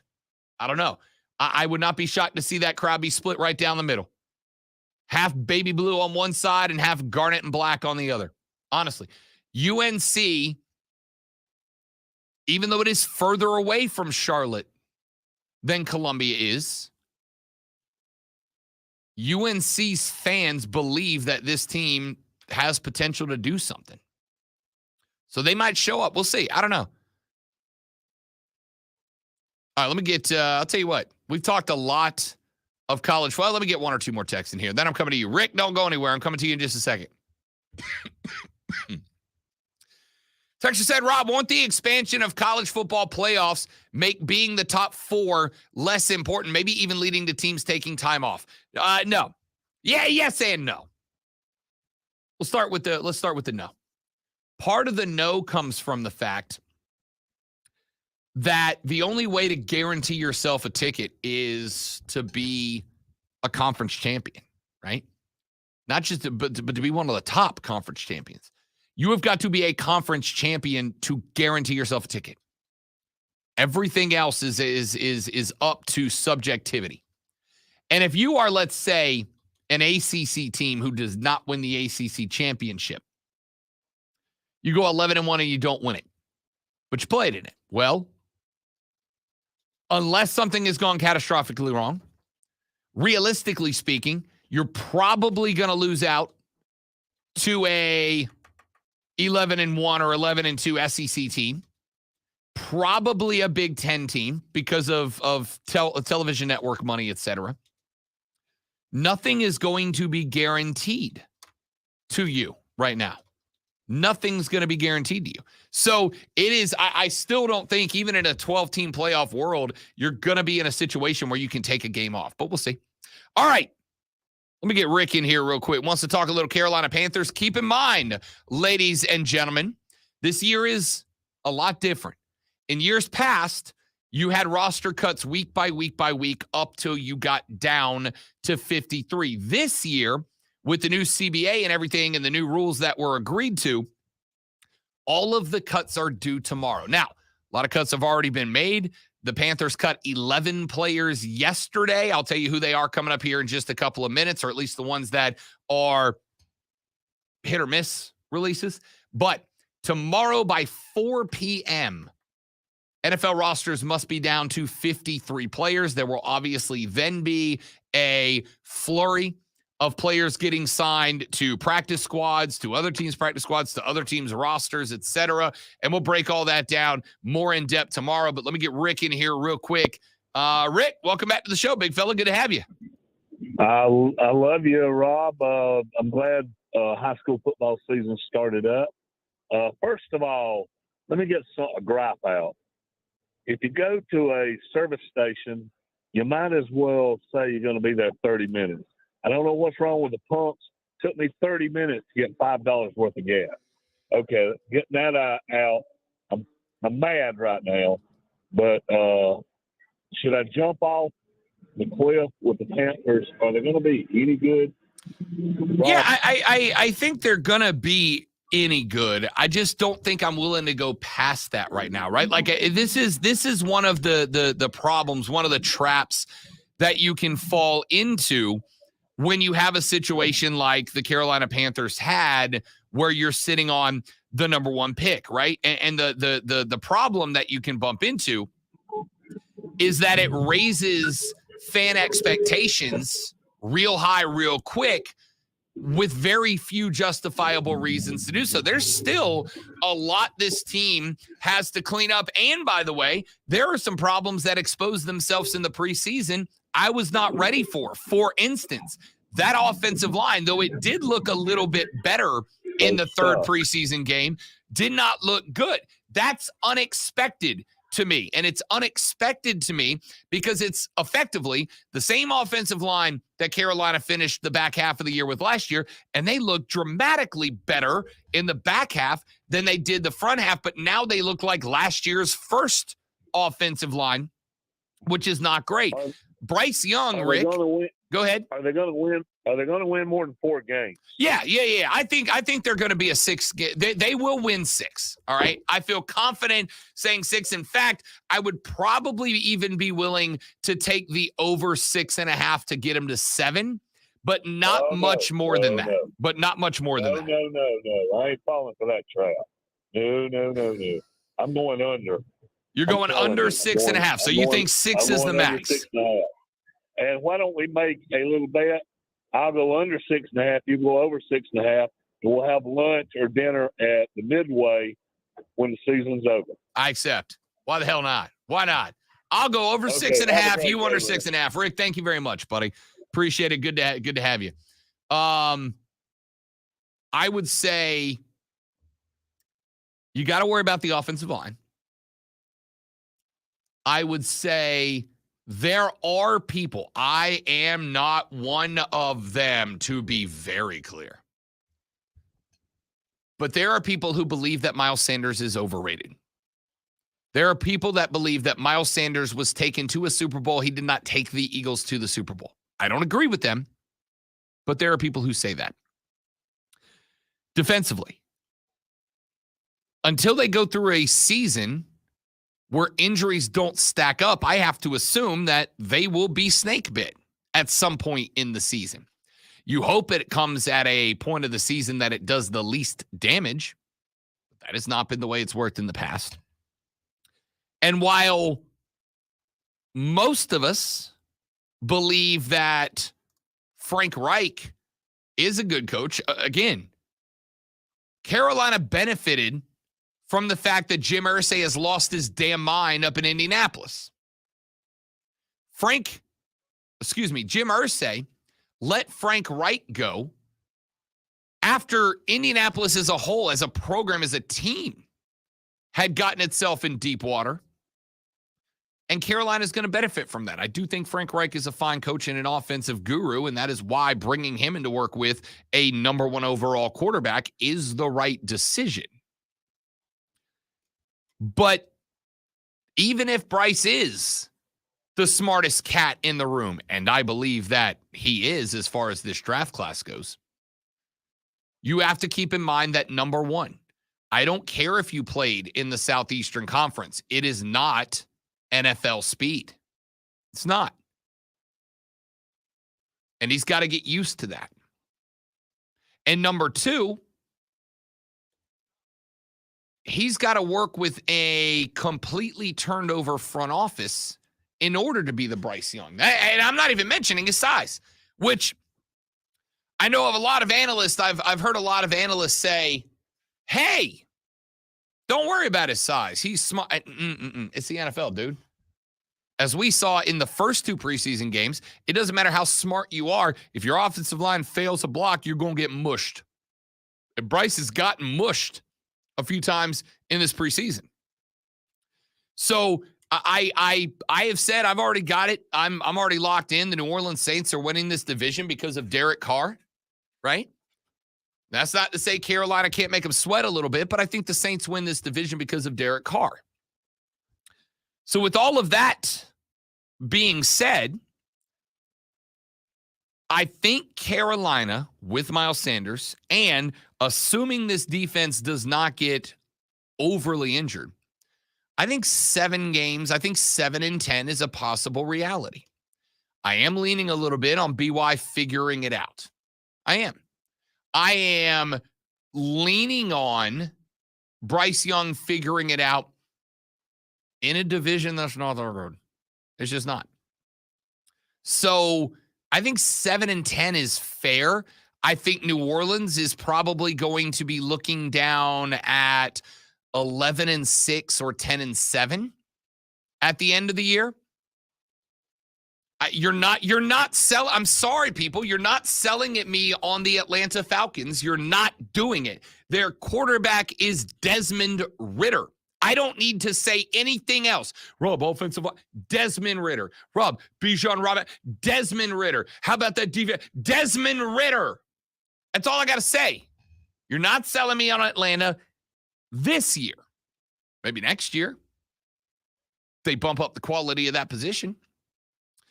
And as much as I mean this, hope that Baker Mayfield turns it around. As much as I hope that I think Baker Mayfield, who has gotten a raw deal everywhere he's been, including Carolina, as much as I hope he turns it around, Todd Bowles is his head coach. Does anybody trust a defensive coordinator to run that offense? No. Michael popped up in the stream chat and said, what? Saints may make noise, but division winners? Yes. Division winners. It's not a good division. I didn't say Super Bowl. I didn't say NFC Championship. I said division winners. They've got to beat Carolina with Bryce Young. And by the way, one of those two matchups between those two teams is, week 2? Week 2. Monday Night Football, by the way. So Bryce Young's first division game is under the brightest lights in the NFL on a Monday night. I'll be there. Tickets acquired. I'll be in the stadium that night. I will also be off the next day because I'll be in the stadium that night. Come at me, bro. Anyway, yes, Saints win the division. Carolina 2nd, Atlanta 3rd, Tampa Bay 4th. That's my call. I hope Bate gets it together, but Tampa's going to be bad. Atlanta has Desmond Ridder. Carolina's going to take some time to get the ball rolling, and even if and when they get the ball rolling, them getting the ball rolling doesn't mean that they will be as good as New Orleans this year. And while the Saints are not going to be an NFC Championship caliber team this year, they will win that division. Let's take a break. We'll come back. Got a few more things I want to run through. We got to get through NASCAR. Simone Biles is back in the news. She killed it this weekend. Victor Hovland wins the PGA Tour Championship this weekend. We got a few more things we need to hit on, and then Twitter trending topics to wrap it all up. Sorry, what the X is going on to wrap it all up on the Rob Brown Show in the Fan Upstate. Don't worry about it, Michael. You are not alone, pal. The Saints would not win most divisions this year, but they will win this one.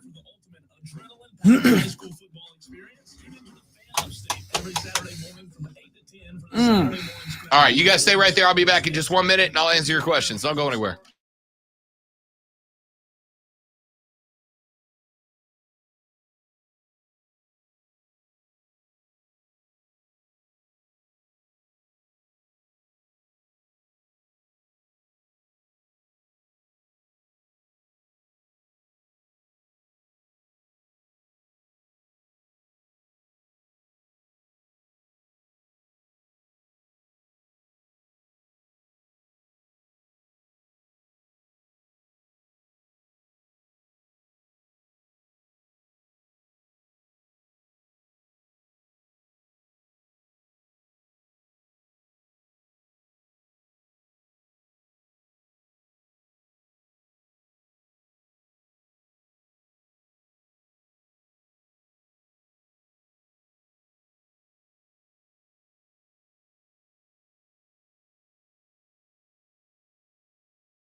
All right, partners. We back. Carr was a huge pickup. Carr was the most important pickup in this division. Carr first, and then I think Hayden Hurst second, to be honest with you.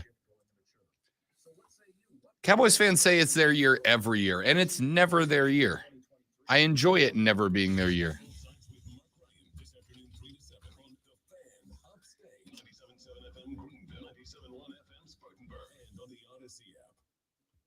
This is an important notice to consumers facing $10,000 or more in credit card debt or other unsecured debt. Football for the people. There are special programs now in effect that will significantly reduce the amount you will owe if you qualify. This is not bankruptcy or a debt consolidation loan. These programs, which the credit card companies like to keep secret, exist to aid American consumers. Yeah, Steven, it feels pretty good to have the best hair at Odyssey. I will have to say. I will have to say. Yes, sir. They've helped qualify consumers with over $1 billion in debt and are A+ rated with the Better Business Bureau. Don't wait. Get the relief you need during these One day it's gonna be gone. One day. Baldness running in your family? Nope. I'm just gonna change it. Fortunately, no one in my family's bald, so I get to keep the locks. They are starting to they're starting to get a lot more gray in there though. What's funny is I'm starting everybody to in my have- I got family is gray hair. bald. I'm starting to get a streak. You're receding. No. It's not going anywhere. Oh. I just have gray hairs. I have a streak of gray that's coming in the front. So in probably the next 3 or 4 years, I'm gonna have one gray streak running the length of my head. Well, Which is gonna be awesome. Be like my superhero look. The funny thing about it is that baldness does run in my family, and I'm like the only grandchild that still has all my hair. My brother does too, but nobody cares.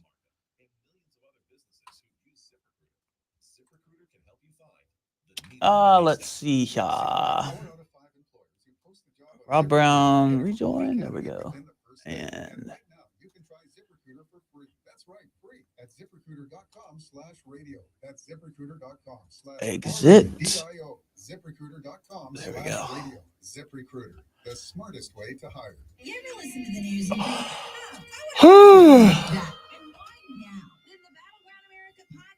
is for you. I'm Tara Servatius. Find a new episode every weekday on the Odyssey app or wherever you listen to podcasts. Look for Battleground America.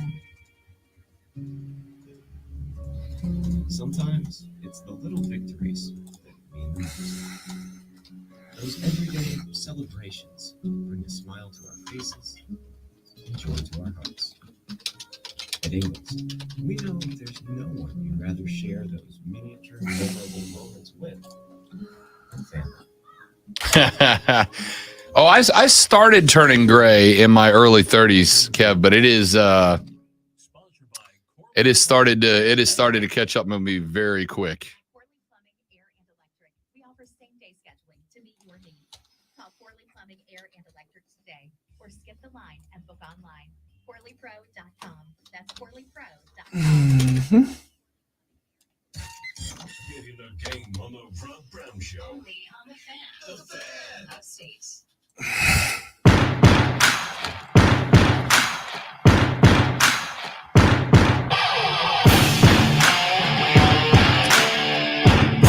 The Rob Brown Show rolls on. It is the Fan Upstate. Rob and T2, the Timinator, sitting in for the great one, Lonzo.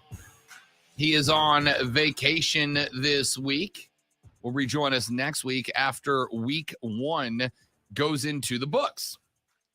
844-326-3663 is the number. 844-326-3663. Text lines open for you at 71307. The carpros.com text line 71307. Start that text with FAN, F-A-N, FAN, F-A-N, and we will read them on the air. You can tweet and or X and or threads me at The Rob Brown Show, at The Rob Brown Show. If you want to come at us in that direction, we got a lot going on. Let's get to a couple of stories we have not gotten a chance to get to yet. We will start with one more college football story. Arizona State has self-imposed a 1-year postseason ban on its football program. They will veto bowl game participation for this upcoming season amidst an ongoing NCAA investigation into alleged infractions that took place under former head coach Herm Edwards. The team announced that in a statement yesterday from athletic director Ray Anderson. The program informed its athletes of their decision yesterday morning, according to ESPN. They have over 20 seniors on this team who got a release yesterday saying that they will not be eligible to play in a bowl game if the Sun Devils are bowl eligible this year. The alleged violations are that during his time as the head coach of the Arizona State Sun Devils, Herm Edwards committed a number of infractions up to and including hosting recruits on campus during COVID restricted periods. This is the same violation that Jim Harbaugh is alleged to have committed at the University of Michigan. The difference and the reason Harbaugh's up for a longer suspension is that when the NCAA was investigating them, he allegedly either A, lied, or B, provided incorrect information to them, potentially intentionally. But this sucks. I really wish we could get to a point where you could punish a team, punish a program, but not the players. And I know it's hard to do. Like, I don't know what the response to that is, because there's really nothing you can do to the program that does not directly impact the players themselves. The only thing I've been able to come up with, and I'm not saying there's not one. I'm just saying I'm struggling to come up with it. The only thing that I can think of is that you start levying fines to athletic directors and head coaches, right? But that's kind of hard to do. We already know that the NCAA lacks teeth when it comes to enforcement, and this is about the best they can do. But it sucks for those 20-plus seniors, right?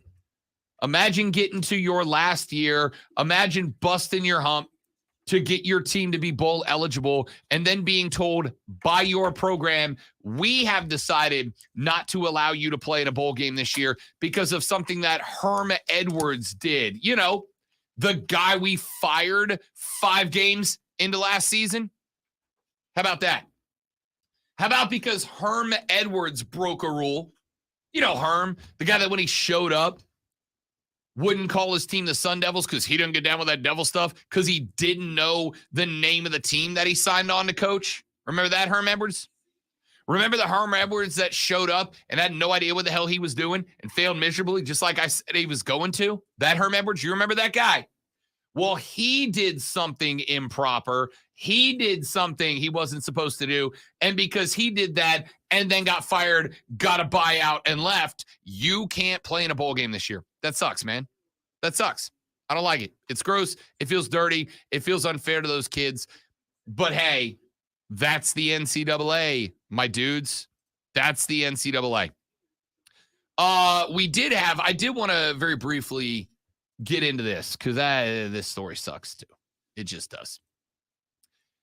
The Miami Dolphins and the Jacksonville Jaguars were, by the way, real quick before I get off that college thing, because Joey B just made a point. I actually wanted to say this and I blanked on it. Good call, Joey B. The Sun Devils also waited until the transfer window was closed. Now, I don't know how many of those players, if any, would have left if they knew the Sun Devils could not go to a bowl game, because let's be real. I don't think anybody in America has the Arizona State Sun Devils selected to play in a college football playoff. And outside of that, who cares, right? I mean, it wouldn't matter if Arizona State was to shock the world and win a conference and be invited to a New Year's Six Bowl. Very unlikely, not impossible, but unlikely. If that was to be the case, this might be a big deal, right? But the fact that Arizona State waited until after the window closed to then tell their players, oh, yeah, by the way, you guys can't go to a bowl game because Herm Edwards broke the rules. Herm Edwards. Herm Edwards is the reason you got, gross. I agree with Joey B. That is scumbag behavior. And good call from Trey, who pointed out that LSU quarterback, and by the way, my pick to win this year's Heisman Trophy, Jaden Daniels, left Arizona State when Herm Edwards was there. So things are going great for the Sun Devils. Jacksonville, Miami played a preseason National Football League game a few days ago. And with 8 minutes and 32 seconds remaining in the third quarter of that game, there was a nasty hit to the head of Dawood Davis, a rookie wide receiver for the Miami Dolphins. Davis was removed from that game on a stretcher while members of both teams surrounded him and athletic trainers attended to him. He was released from the hospital on Sunday morning to return to Miami with the rest of the team, according to the Dolphins themselves. At the conclusion of the game, players from both teams were standing around talking to each other. They were forming prayer circles. They were holding hands. And then the two teams agreed to suspend that game with over 8.5 minutes remaining in it. Now, that in and of itself is scary. It is also scary that that is the second time in 7 days that has happened, A. It is also scary that it is now the third time in a year that that has happened. Of course, we all remembered last year when Damar Hamlin went down in the middle of that game, maybe one of the scariest moments in the history of the National Football League, because we all thought we watched a man die that night. Technically, medically speaking, we did see a man die on the field. He was just revived. Then you had, between the New England Patriots and Green Bay Packers last weekend, Patriots cornerback Isaiah Bolden leaving on a stretcher after a hard hit to the helmet. He got carted off. They stopped that game. That is now 3 games in well less than a year that the NFL suspended a game before the game had double zeros on the clock because of the injuries. Here's all I'm going to say about it, dude. And I mean this as much as I've meant anything that I have said at all today. Number one, the sport is violent. And yes, the guys who sign up to play it know what they are signing on for. The guys that sign up to play it understand that it is a risky game. It is violent. It is fast. It is brutal. However, just because they sign up to play it does not make it less terrifying when stuff like this happens. And because it is that terrifying when stuff like this happens, I am begging you, please do not make this a cheap radio ratings grab talking point. All right? Please do not allow the media members that you follow to come on and go, oh, the NFL needs to play these games. I don't know, finish these games. Important stuff. Dude, stop. It's gross. All right? I've already seen the Twitter people making gross comments about it. I have already seen the folks on social media making gross comments about it. And I know that somewhere in America today, there are going to be a handful of radio hosts that are going to go, oh, you know what I can do? I can really tick some people off today. I can say something really gross and it'll really get the phone lines buzzing. I can say something gross and it'll really, really get the people heated, and then it'll get me attention and clicks. Dude, no, don't do it. All right? These are human beings. I have said for many years, I think it's very interesting. I think it's very interesting, the phenomenon that takes place on a football field. We, as fans, and I think we do it habitually, we as fans have this thing we do where when players put on a helmet, and 95% of the time we see these guys on TV, they're wearing a helmet, right? We stop seeing them as people and we start just seeing them as performers, robots for our entertainment, right? And it's not until something like what happened with Dawood Davis happens that we are brutally reminded, no, they're people, dude. They're human beings. And sure, they signed up for a game where you know something like this can happen any given snap of the football. Big, grown-ass men are throwing themselves into each other at very rapid rates of speed. Bad things can happen, for sure. But nobody expects somebody to die. Nobody expected to watch Damar Hamlin die and be revived right there on the field. Nobody expected that. Nobody expected to see Daewood Davis take a shot to the brain. Nobody expected looking at Tua Tagovailoa laying on the field last year, unable to control his hands because of what happened and the hits that he took last year. Nobody expects that. Nobody wants that. So I'm begging you, if you hear somebody today trying to turn these incidents into a gross talking point as a way to get a cheap rub, I'm going to ask you something that is counterintuitive, okay? You know what the worst thing you can do to a media member is? Not respond at all. That's the worst thing you can do. I know that when people throw gross stuff up, it feels really good to dunk on them.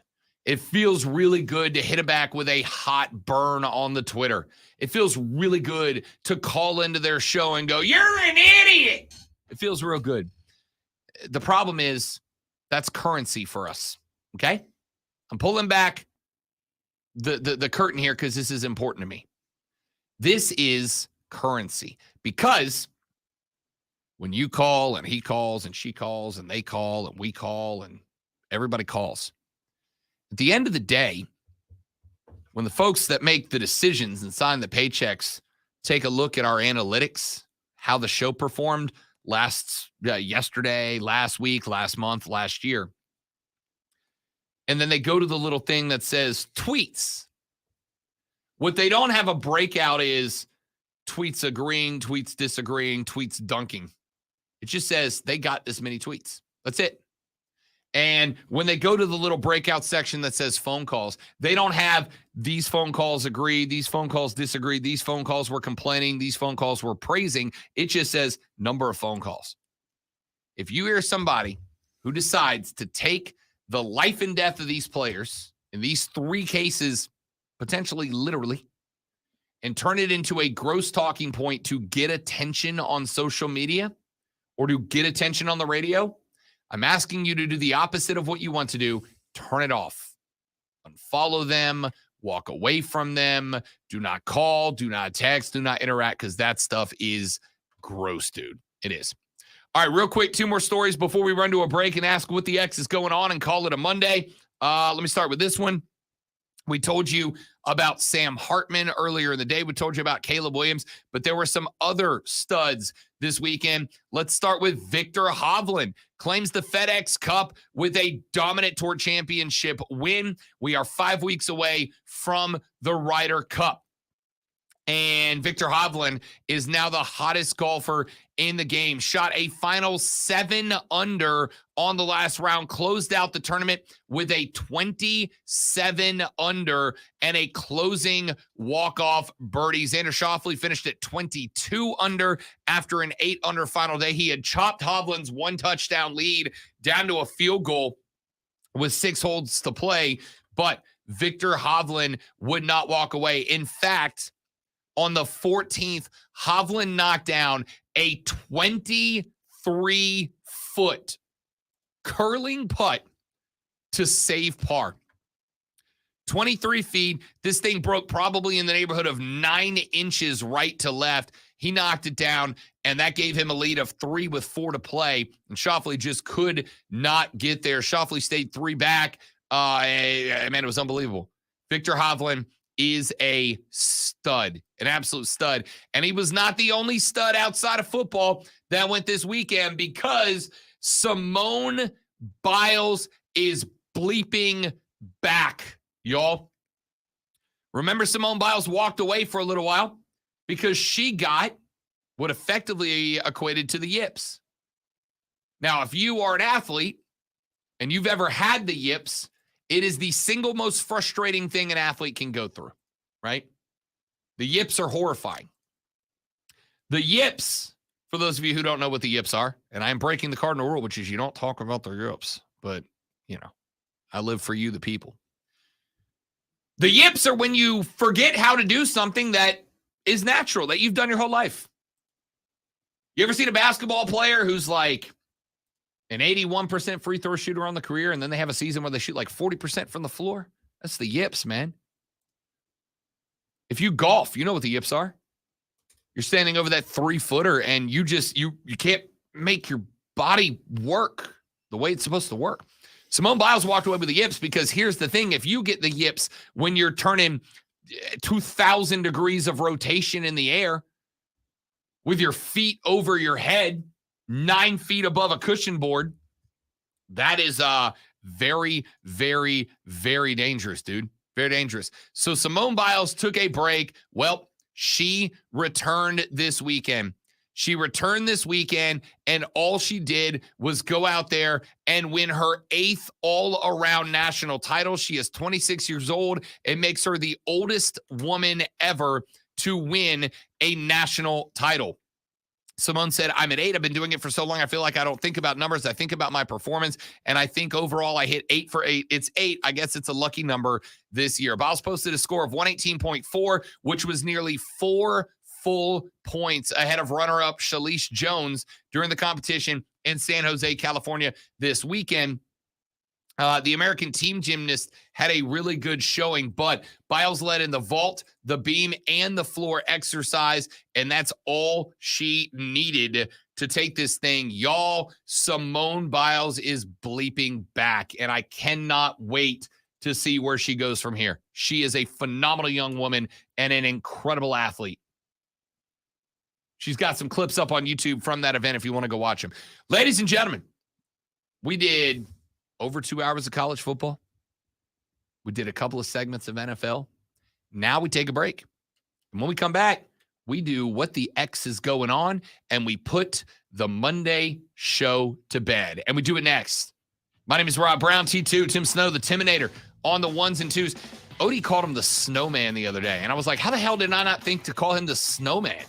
What a name for T2. We wrap the show up next right here on the Fan Upstate. Did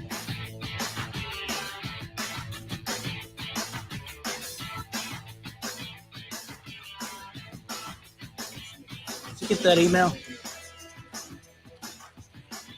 Hang on one second, guys. Got something serious to take care of. Be right back.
All right. All right, guys. Sorry about that. Had a little business to take care of.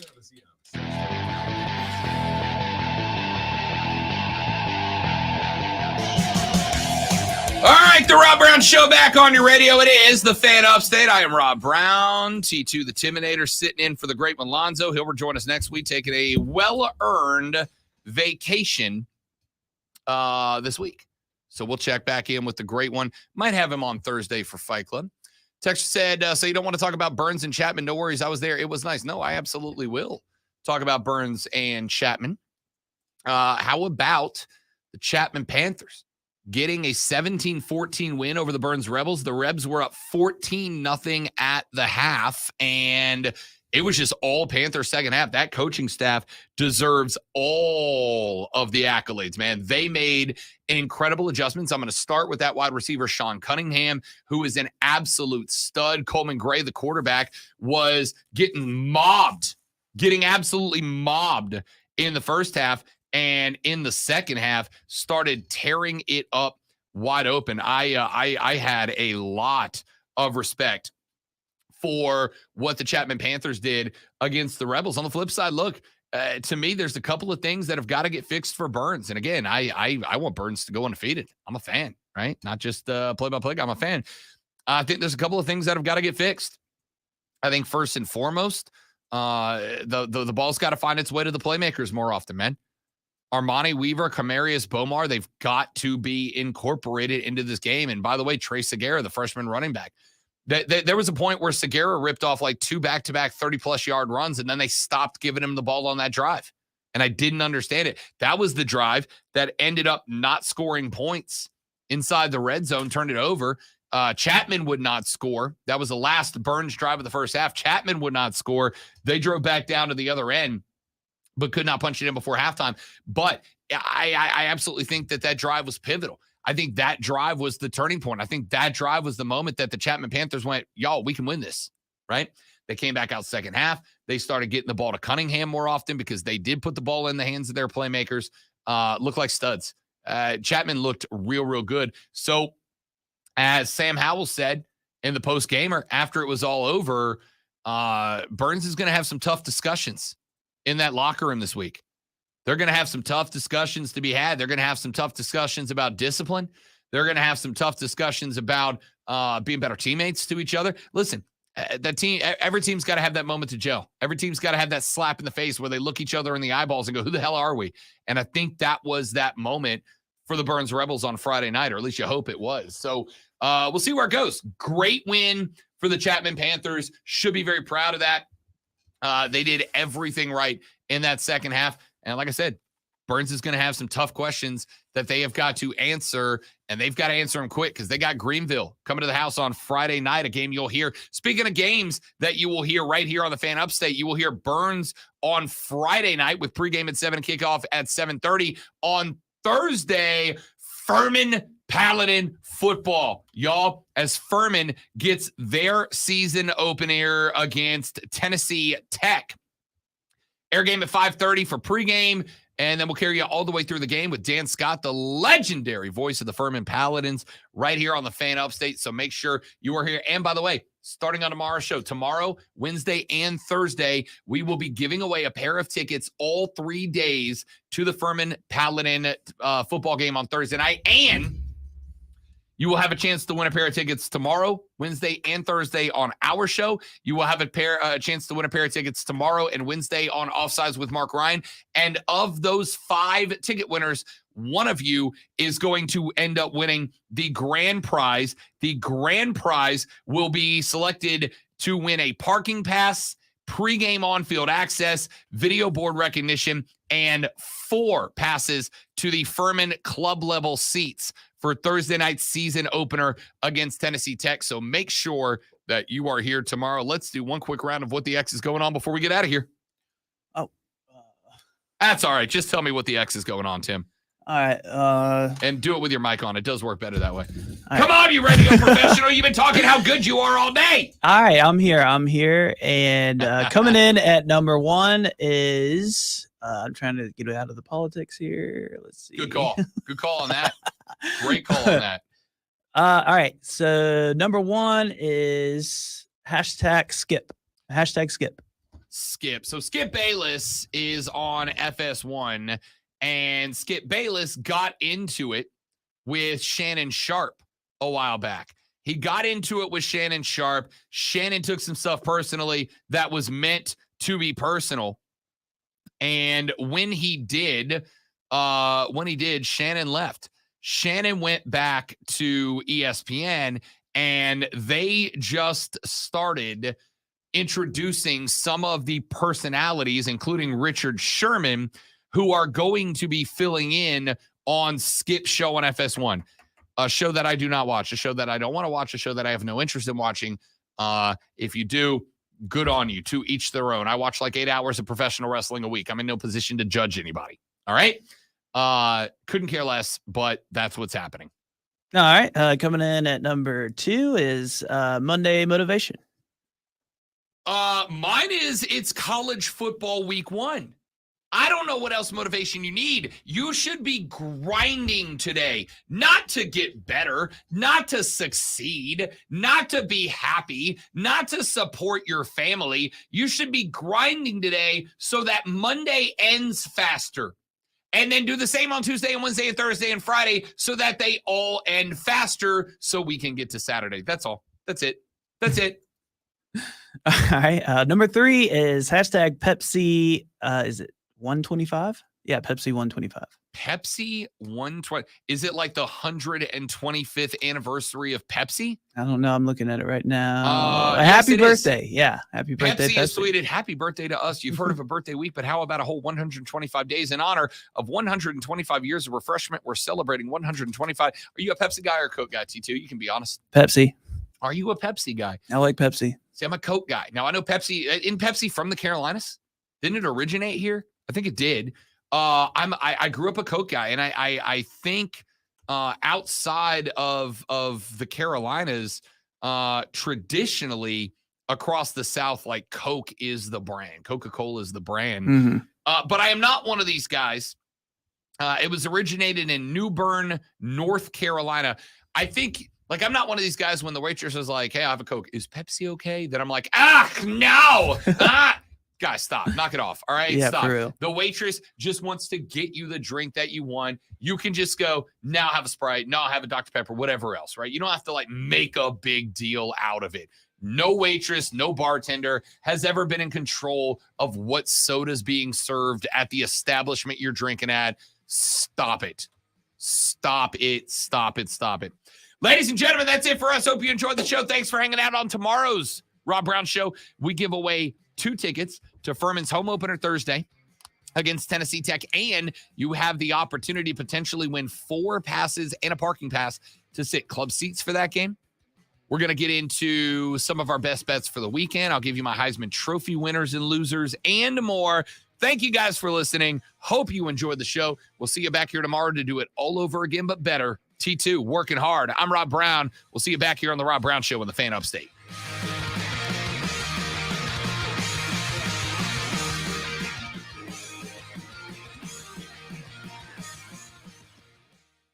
All right, dudes, you guys are awesome. Thanks so much for hanging out with us. Hope you enjoyed it. Hope you have a lovely rest of your day. Enjoy the rest of your Monday. We are 3 days away from college football starting. We're 5 days away from the best day of the college football calendar. Thanks for watching. Don't drink and drive. I'll punch you in the face. See you tomorrow. Goodbye. Peace out, y'all.